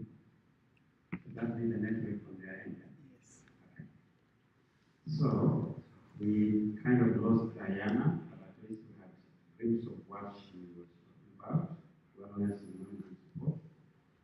She can come back later. But for the interest of time, let me ask the next speaker to proceed. That is Anita Charles. But Charles and Anita are here. Yeah, so we have a sense of the colleagues also who are present here while we fix the network online. So I guess the technical people have their presentation. Yep. And I'm sure the fellows online can also follow and see the presentation, right? Great. Then Anita and Kalman. Good afternoon. Before I begin, I have a quick question for all the meeting today. So, how many of you have ever attended a point session with a partner during pregnancy or shortly after childbirth? A short time, please.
Africa, particularly in sub-Saharan Africa, where maternal mortality rates remain among the highest in the world.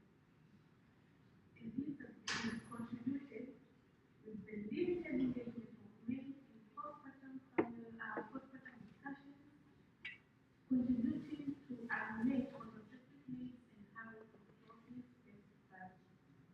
And in Tanzania, postpartum family planning has been integrated into national reproductive strategies aimed at reducing maternal mortality and improving child health outcomes. So, what is Miami District? Despite government efforts and despite the availability of reproductive health services, the uptake of postpartum family planning remained relatively low, and this was contributed with the low involvement of male partners.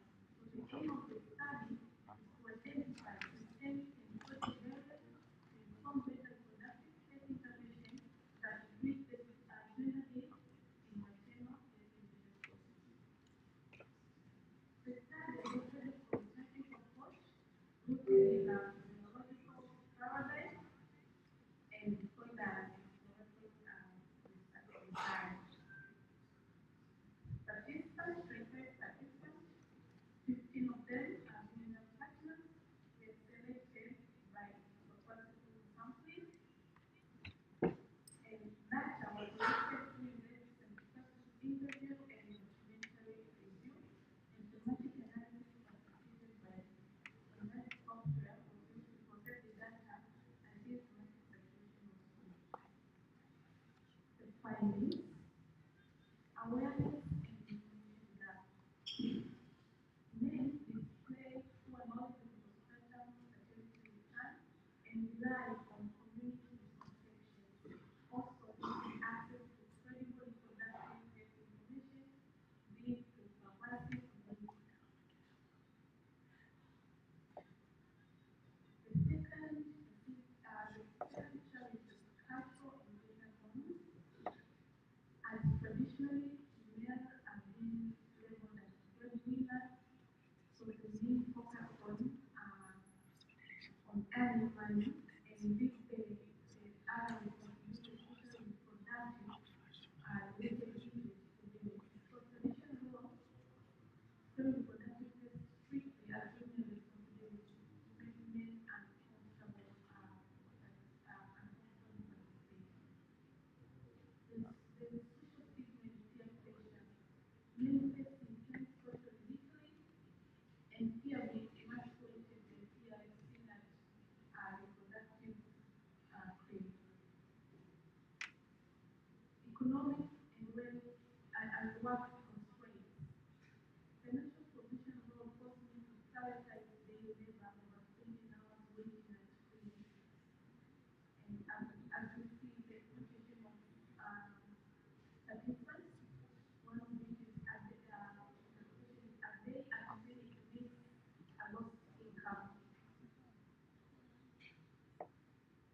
And the fifth one is fear of contraceptive side effects and community trust. There is a massive fear of contraceptive side effects like cancer, infertility, overweight, abnormality,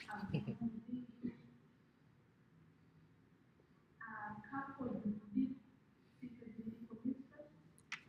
They presented primarily psychological barriers to male engagement in postpartum family planning. The fifth is female-focused space as maternity clinics layers primarily target women and make men uncomfortable to full participate. There's also lack of privacy due to restricted physical spaces that fail to accommodate combined couple-centered consultation.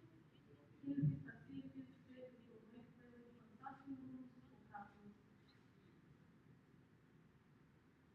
And the eighth one is inconvenient schedule. Facility operating hours overlap with women's work routine and causing them to prioritize their work rather than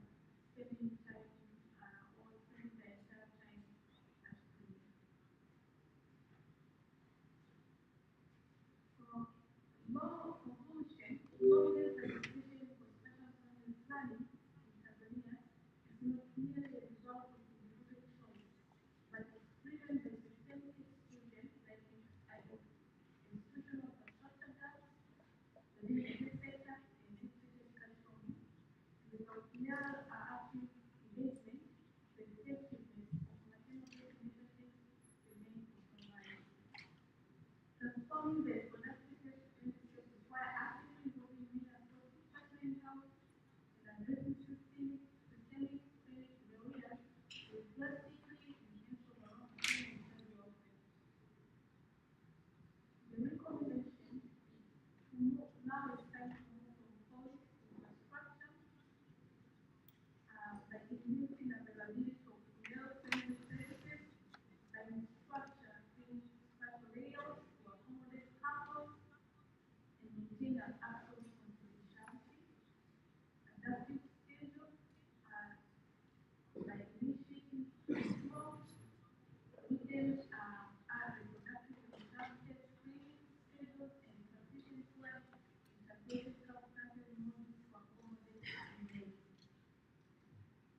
The third recommendation is digital outreach, MS or MS campaigns, to deploy specialized cultural media campaigns to actively dispel myths about contraceptive side effects and increase targeted health education for men. And community alliance to train, not only training, but also engage traditional and faith leaders so that we can increase the involvement of male and the use of post-partum family planning. Thank you. Thank you very much. Anita. Thank you so much, Anita, for that presentation on the question of male involvement in family planning. Now, Excuse me, sir. I am back to you. is that Diana? Diana, we lost you. You were almost halfway, I guess. So I'll give you 5 minutes.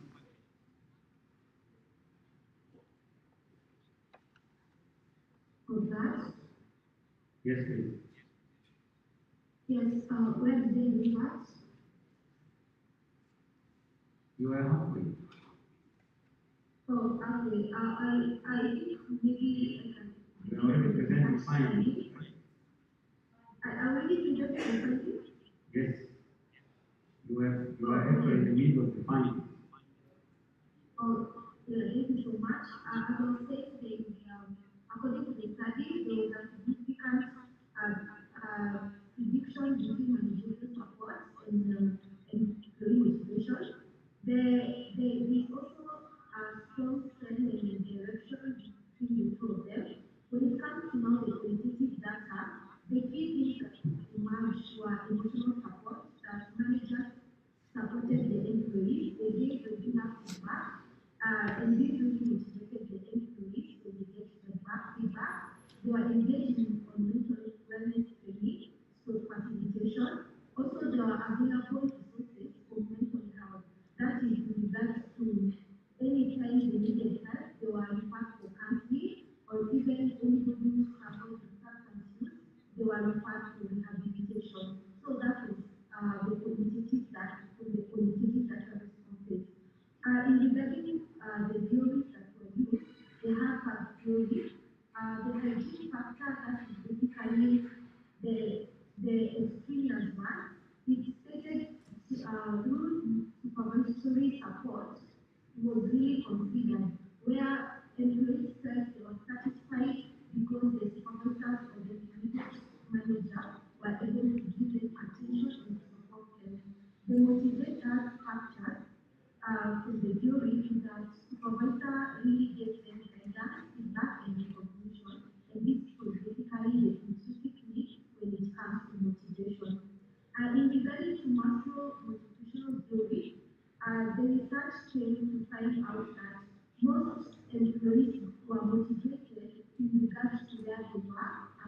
their basic needs or according to the hierarchy.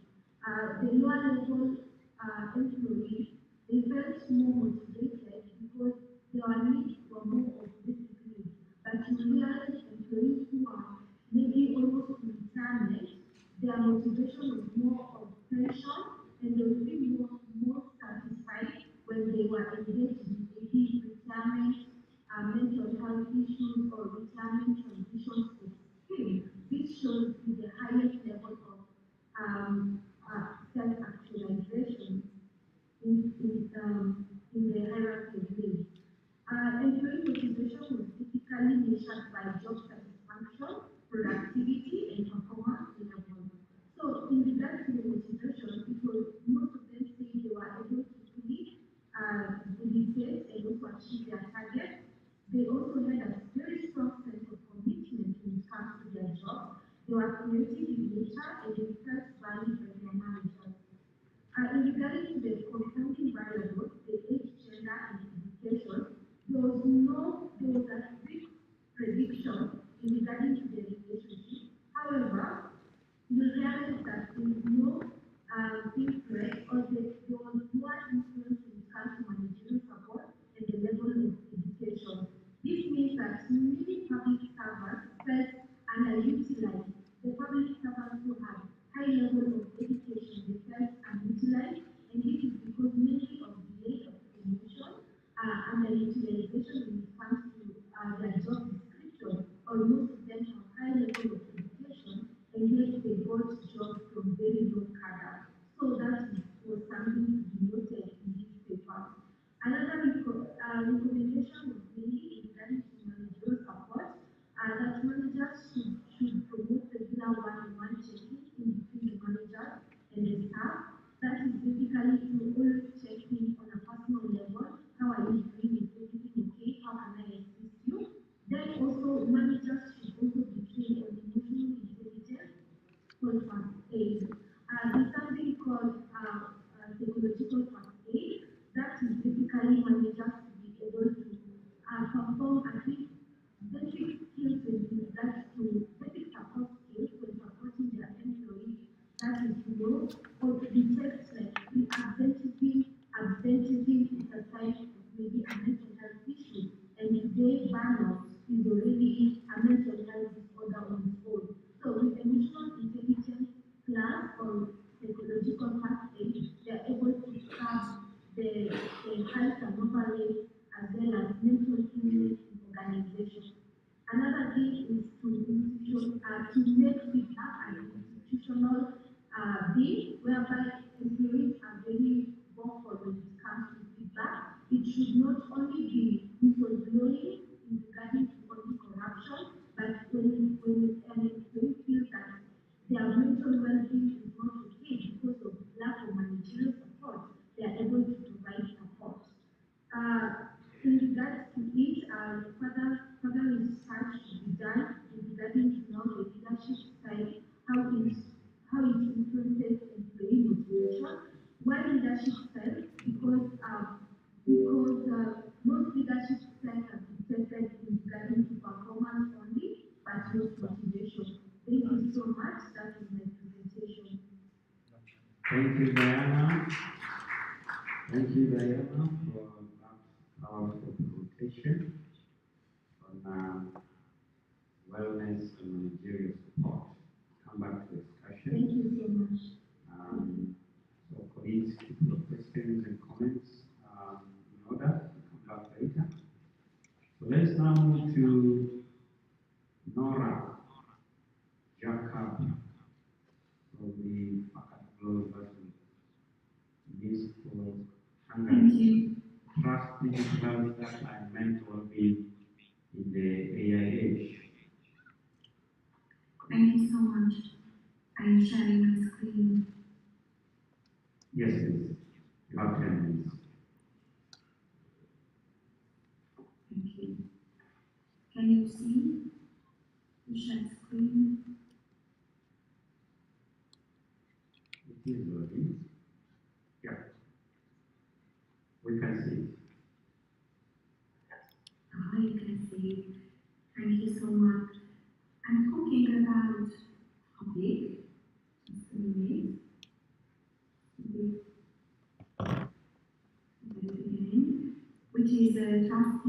health and mental well-being in the AI age, the Hungarian system. This is a healthcare system, a health management system that we abbreviate as EESP as a case study. And why am I talking about this? Because in the digitalization of the public healthcare system in the European Union has fundamentally transformed the relationships between individuals, the state, and personal data. Centralized health data, it is used now all over Western Europe and many parts of Central Europe as well. Centralized health data infrastructures increasingly support not only healthcare provision but also the development of artificial intelligence. While AI offers substantial benefits in improving diagnostics, efficiency, and predictive healthcare, it simultaneously raises concerns regarding trust and mental well-being. And in my study and this paper, I'm investigating whether national health data infrastructures can be open to AI development without compromising citizens' well-being. And I use the Hungarian health service case, this PESC, as a case study, because now Hungary is at the turning point. We have got this Hungarian health service case with lots of personal data, and now they are considering to open it to the artificial intelligence. And I looked around what it is about when we open it before the AI, what happens to the trust and what happens maybe to the well-being. When we look at the first problem, it is based on this issue that when we have the primary use of data, this is a direct healthcare provision, diagnosis, treatment, and administration. And now I see that you are not seeing what I'm seeing. I'm sorry. In my screen. You should now yeah. So the thing is that when we have the primary use, then this direct healthcare provision, diagnosis, treatment, and administration, which is based on confidential doctor-patient relationship, now it is changing. Because we have got the secondary use of health data that we utilize for scientific research, policy making, and AI algorithm development. And this creates new social contexts for that. And what are the risks of the secondary data exploitations? According to the literature, compromised trust and mental well-being may be perceived misuse, but it is perceived misuse on behalf of the customer and on behalf of the client. Discouragement from seeking healthcare, especially psychological services. There is also risk that AI systems that produce biases and reinforce stigmas, which often happens in some cases, inequality cases as well. And loss of control over personal health implementation.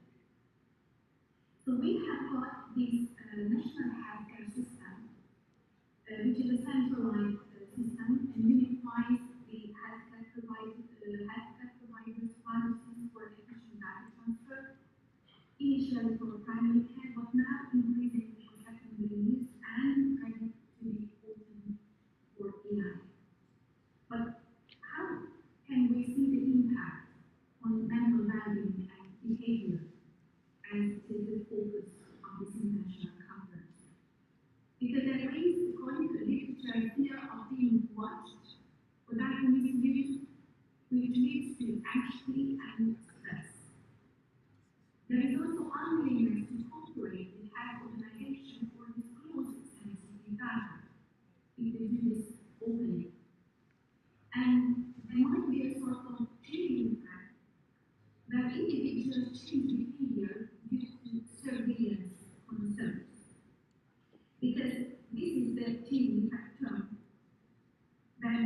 change their behavior because of being under surveillance and accuracy. And they can also amplify risk for sensitive mental health data due to stigma and discrimination, and especially regard to the mental health data. We have got an EU regulatory framework regarding data treatment and also the data protection.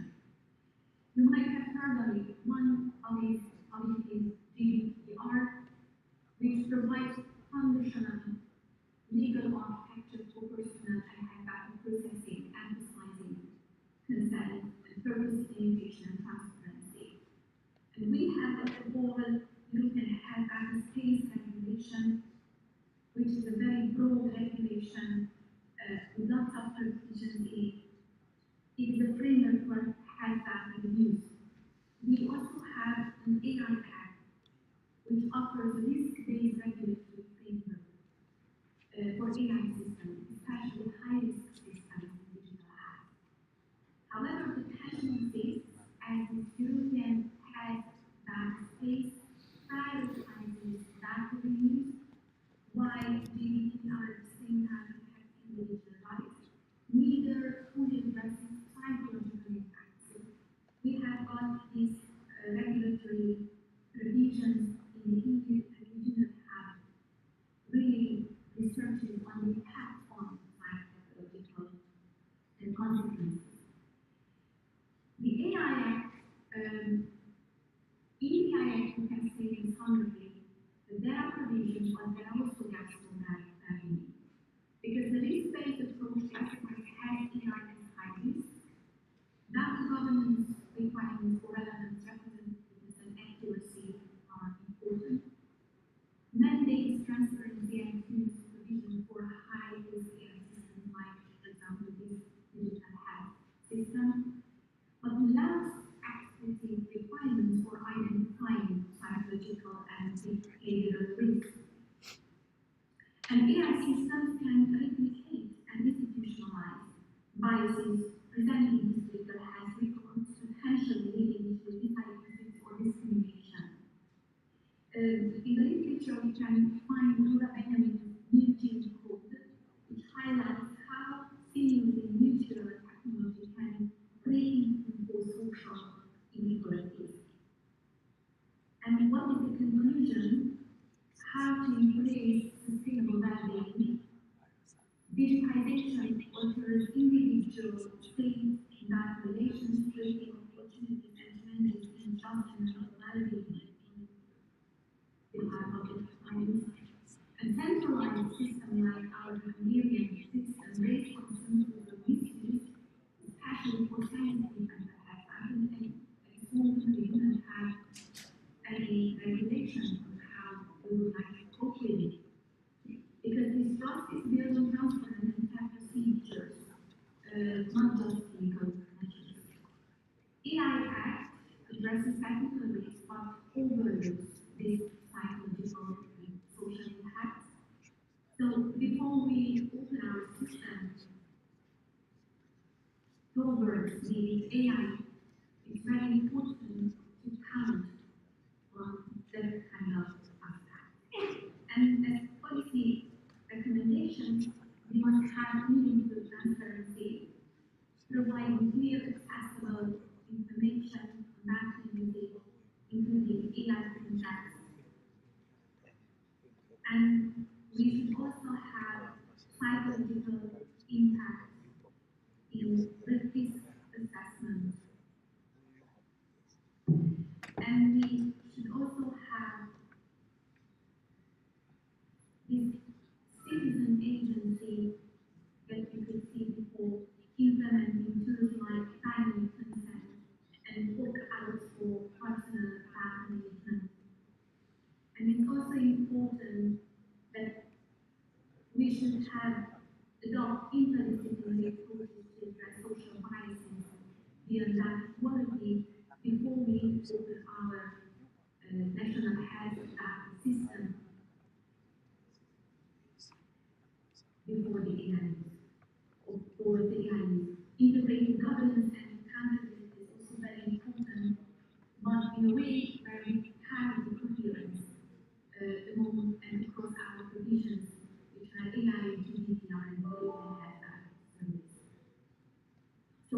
of my presentation on empowerment banking and trust in digital healthcare system. Thank you very much. Thank you so much, Jakob, for that interesting submission on the paradox of AI. They are saying it's psychologized, socialized AI. We'll come back to that discussion later. So let me go to Lawrence, Gil, and Jamari, Candace, Geoffrey Shipella, if you are around, please. Yes.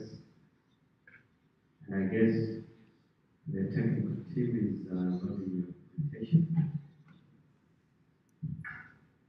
You have 10 minutes, please. Okay. Good afternoon. Yes, I am Lawrence Gil with my my Candace and Geoffrey Shipella. This international conference, we are going to present the findings on the research paper titled New Orientation Emissions on Italian Business Performance, the comparative stance analysis between health and female retirees from technical institution economy. Before I start, I will remind all of us, as once whether the working organizations as a member, one day we are going to live on the retirees. That will be the focus of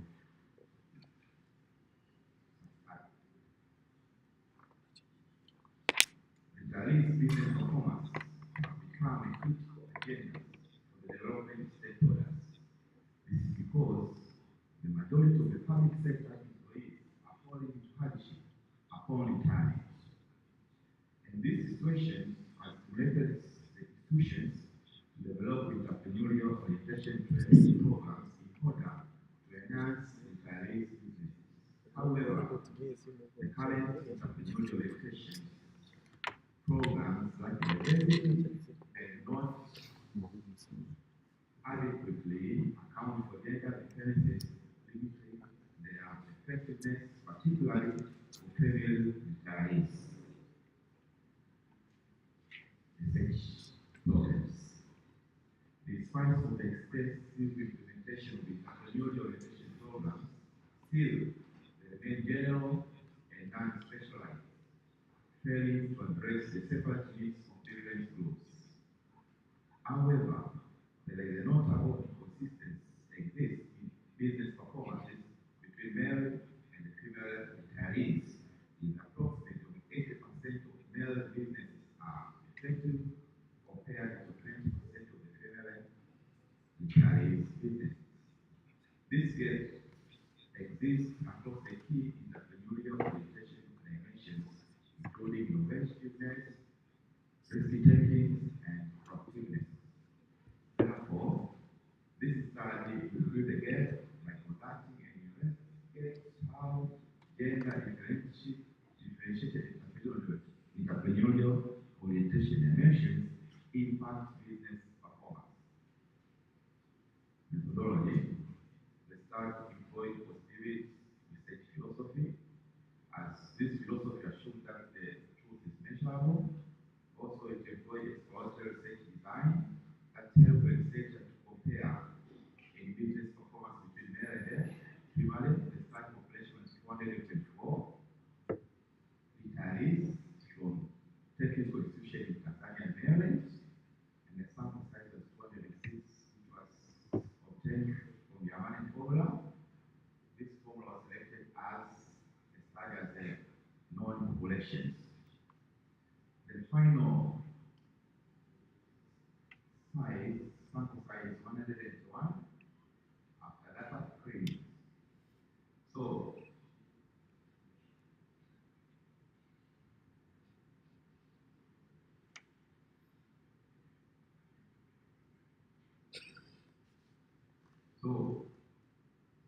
data collection and measurement.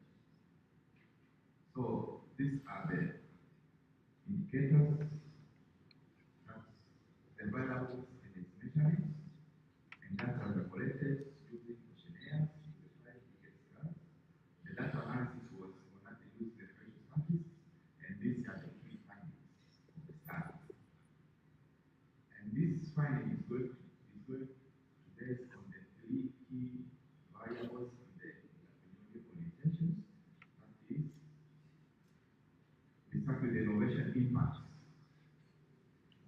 p-values of 0.1 for male and for female is 0.05.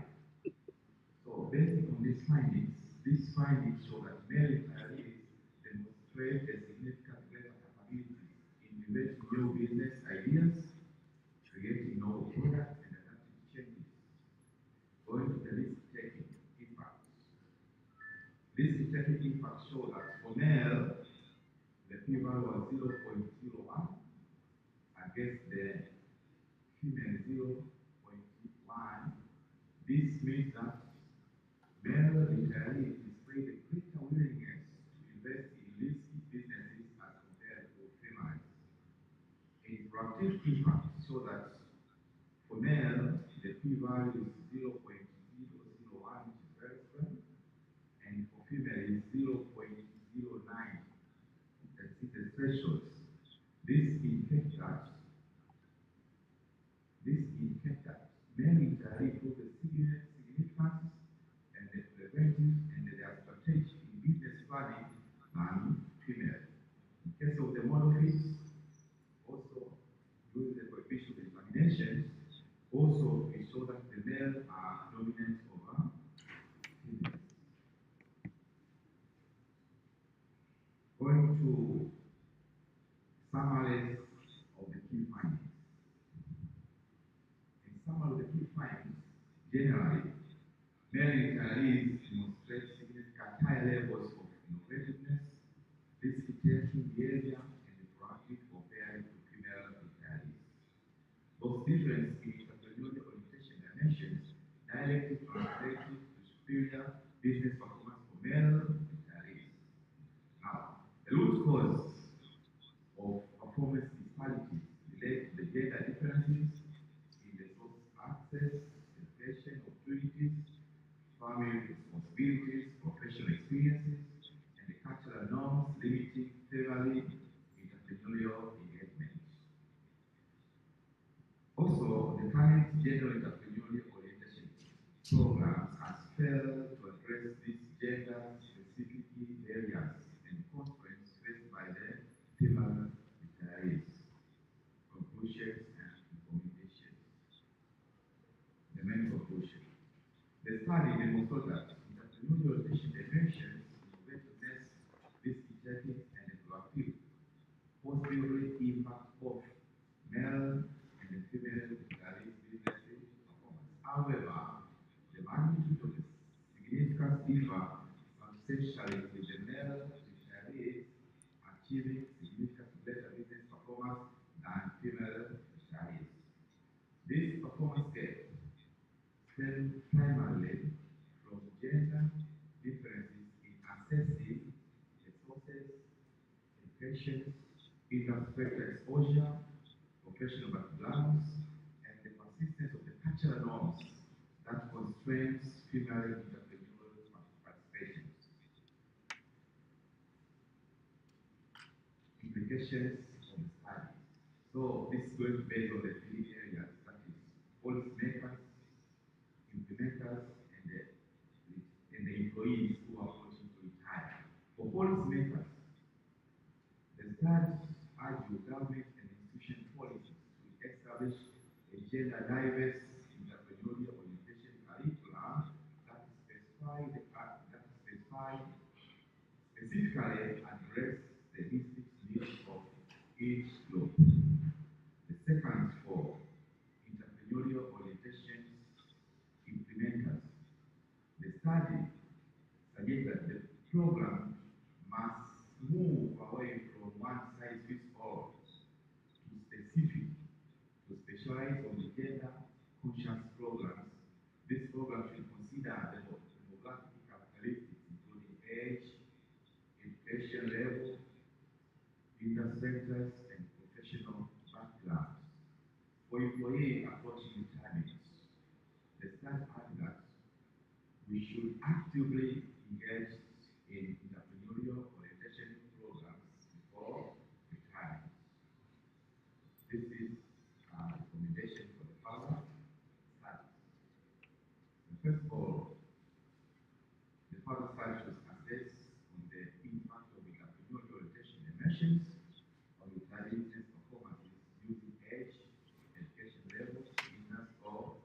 professionals as moderating demographic characteristics. The second recommendation is to investigate the influence of innovativeness behaviors on retirees' business performance with learning orientation serving as a moderating variable.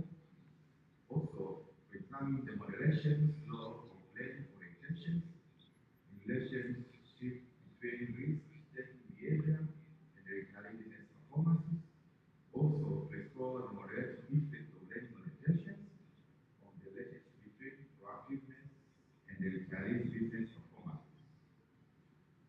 Thanks for the listening.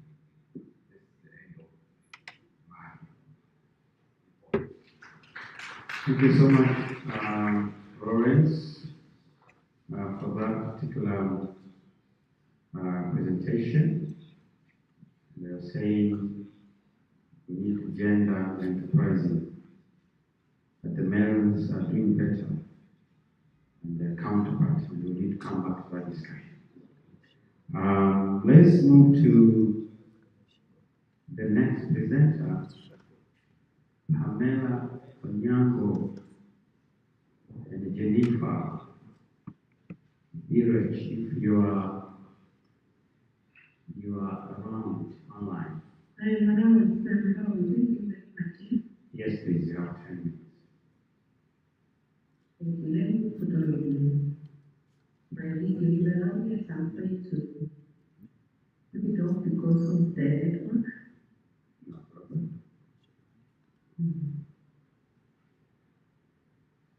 Are you sharing your screen? Yes, I am. Yes. Good.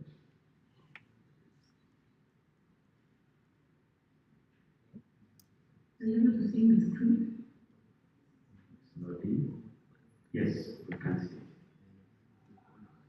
Thank you very much. My name is Jennifer Birech, from the University of Nairobi, partner in sociology, social work, and African American studies. And Christopher is for me and my colleague, Pamela Onyango. And our topic is on the effect of locus of control of peer adjustment to institutions of on students just higher learning. Sorry, I couldn't able to see properly. So that is what I am going to talk about how locus of control are influenced as the adjustment of university students as they join their first year or during their transition. And you agree with me that university education is a dream, of every child or every person. It was a dream for myself as well. And there are lots of issues of mental health that happened in the university environment where our students are affected as they join university because of the fact that they are moving away from their parents, they are moving to a new environment, and they struggle in terms of adjusting. And when they have mental health challenges, it affects them psychologically, socially, and emotionally. And because it affects them, they feel, they think, they behave. And of course, this leads to a lot of stress, and that can affect academic performance of the students. Also, when we look at statistics, especially university students, the status of mental health among students is not very encouraging because according to draft 2025, in terms of about 30 to 40% of first-year students exhibit symptoms of anxiety, depression, and worsens by the end of the first year, that is at the end of the year.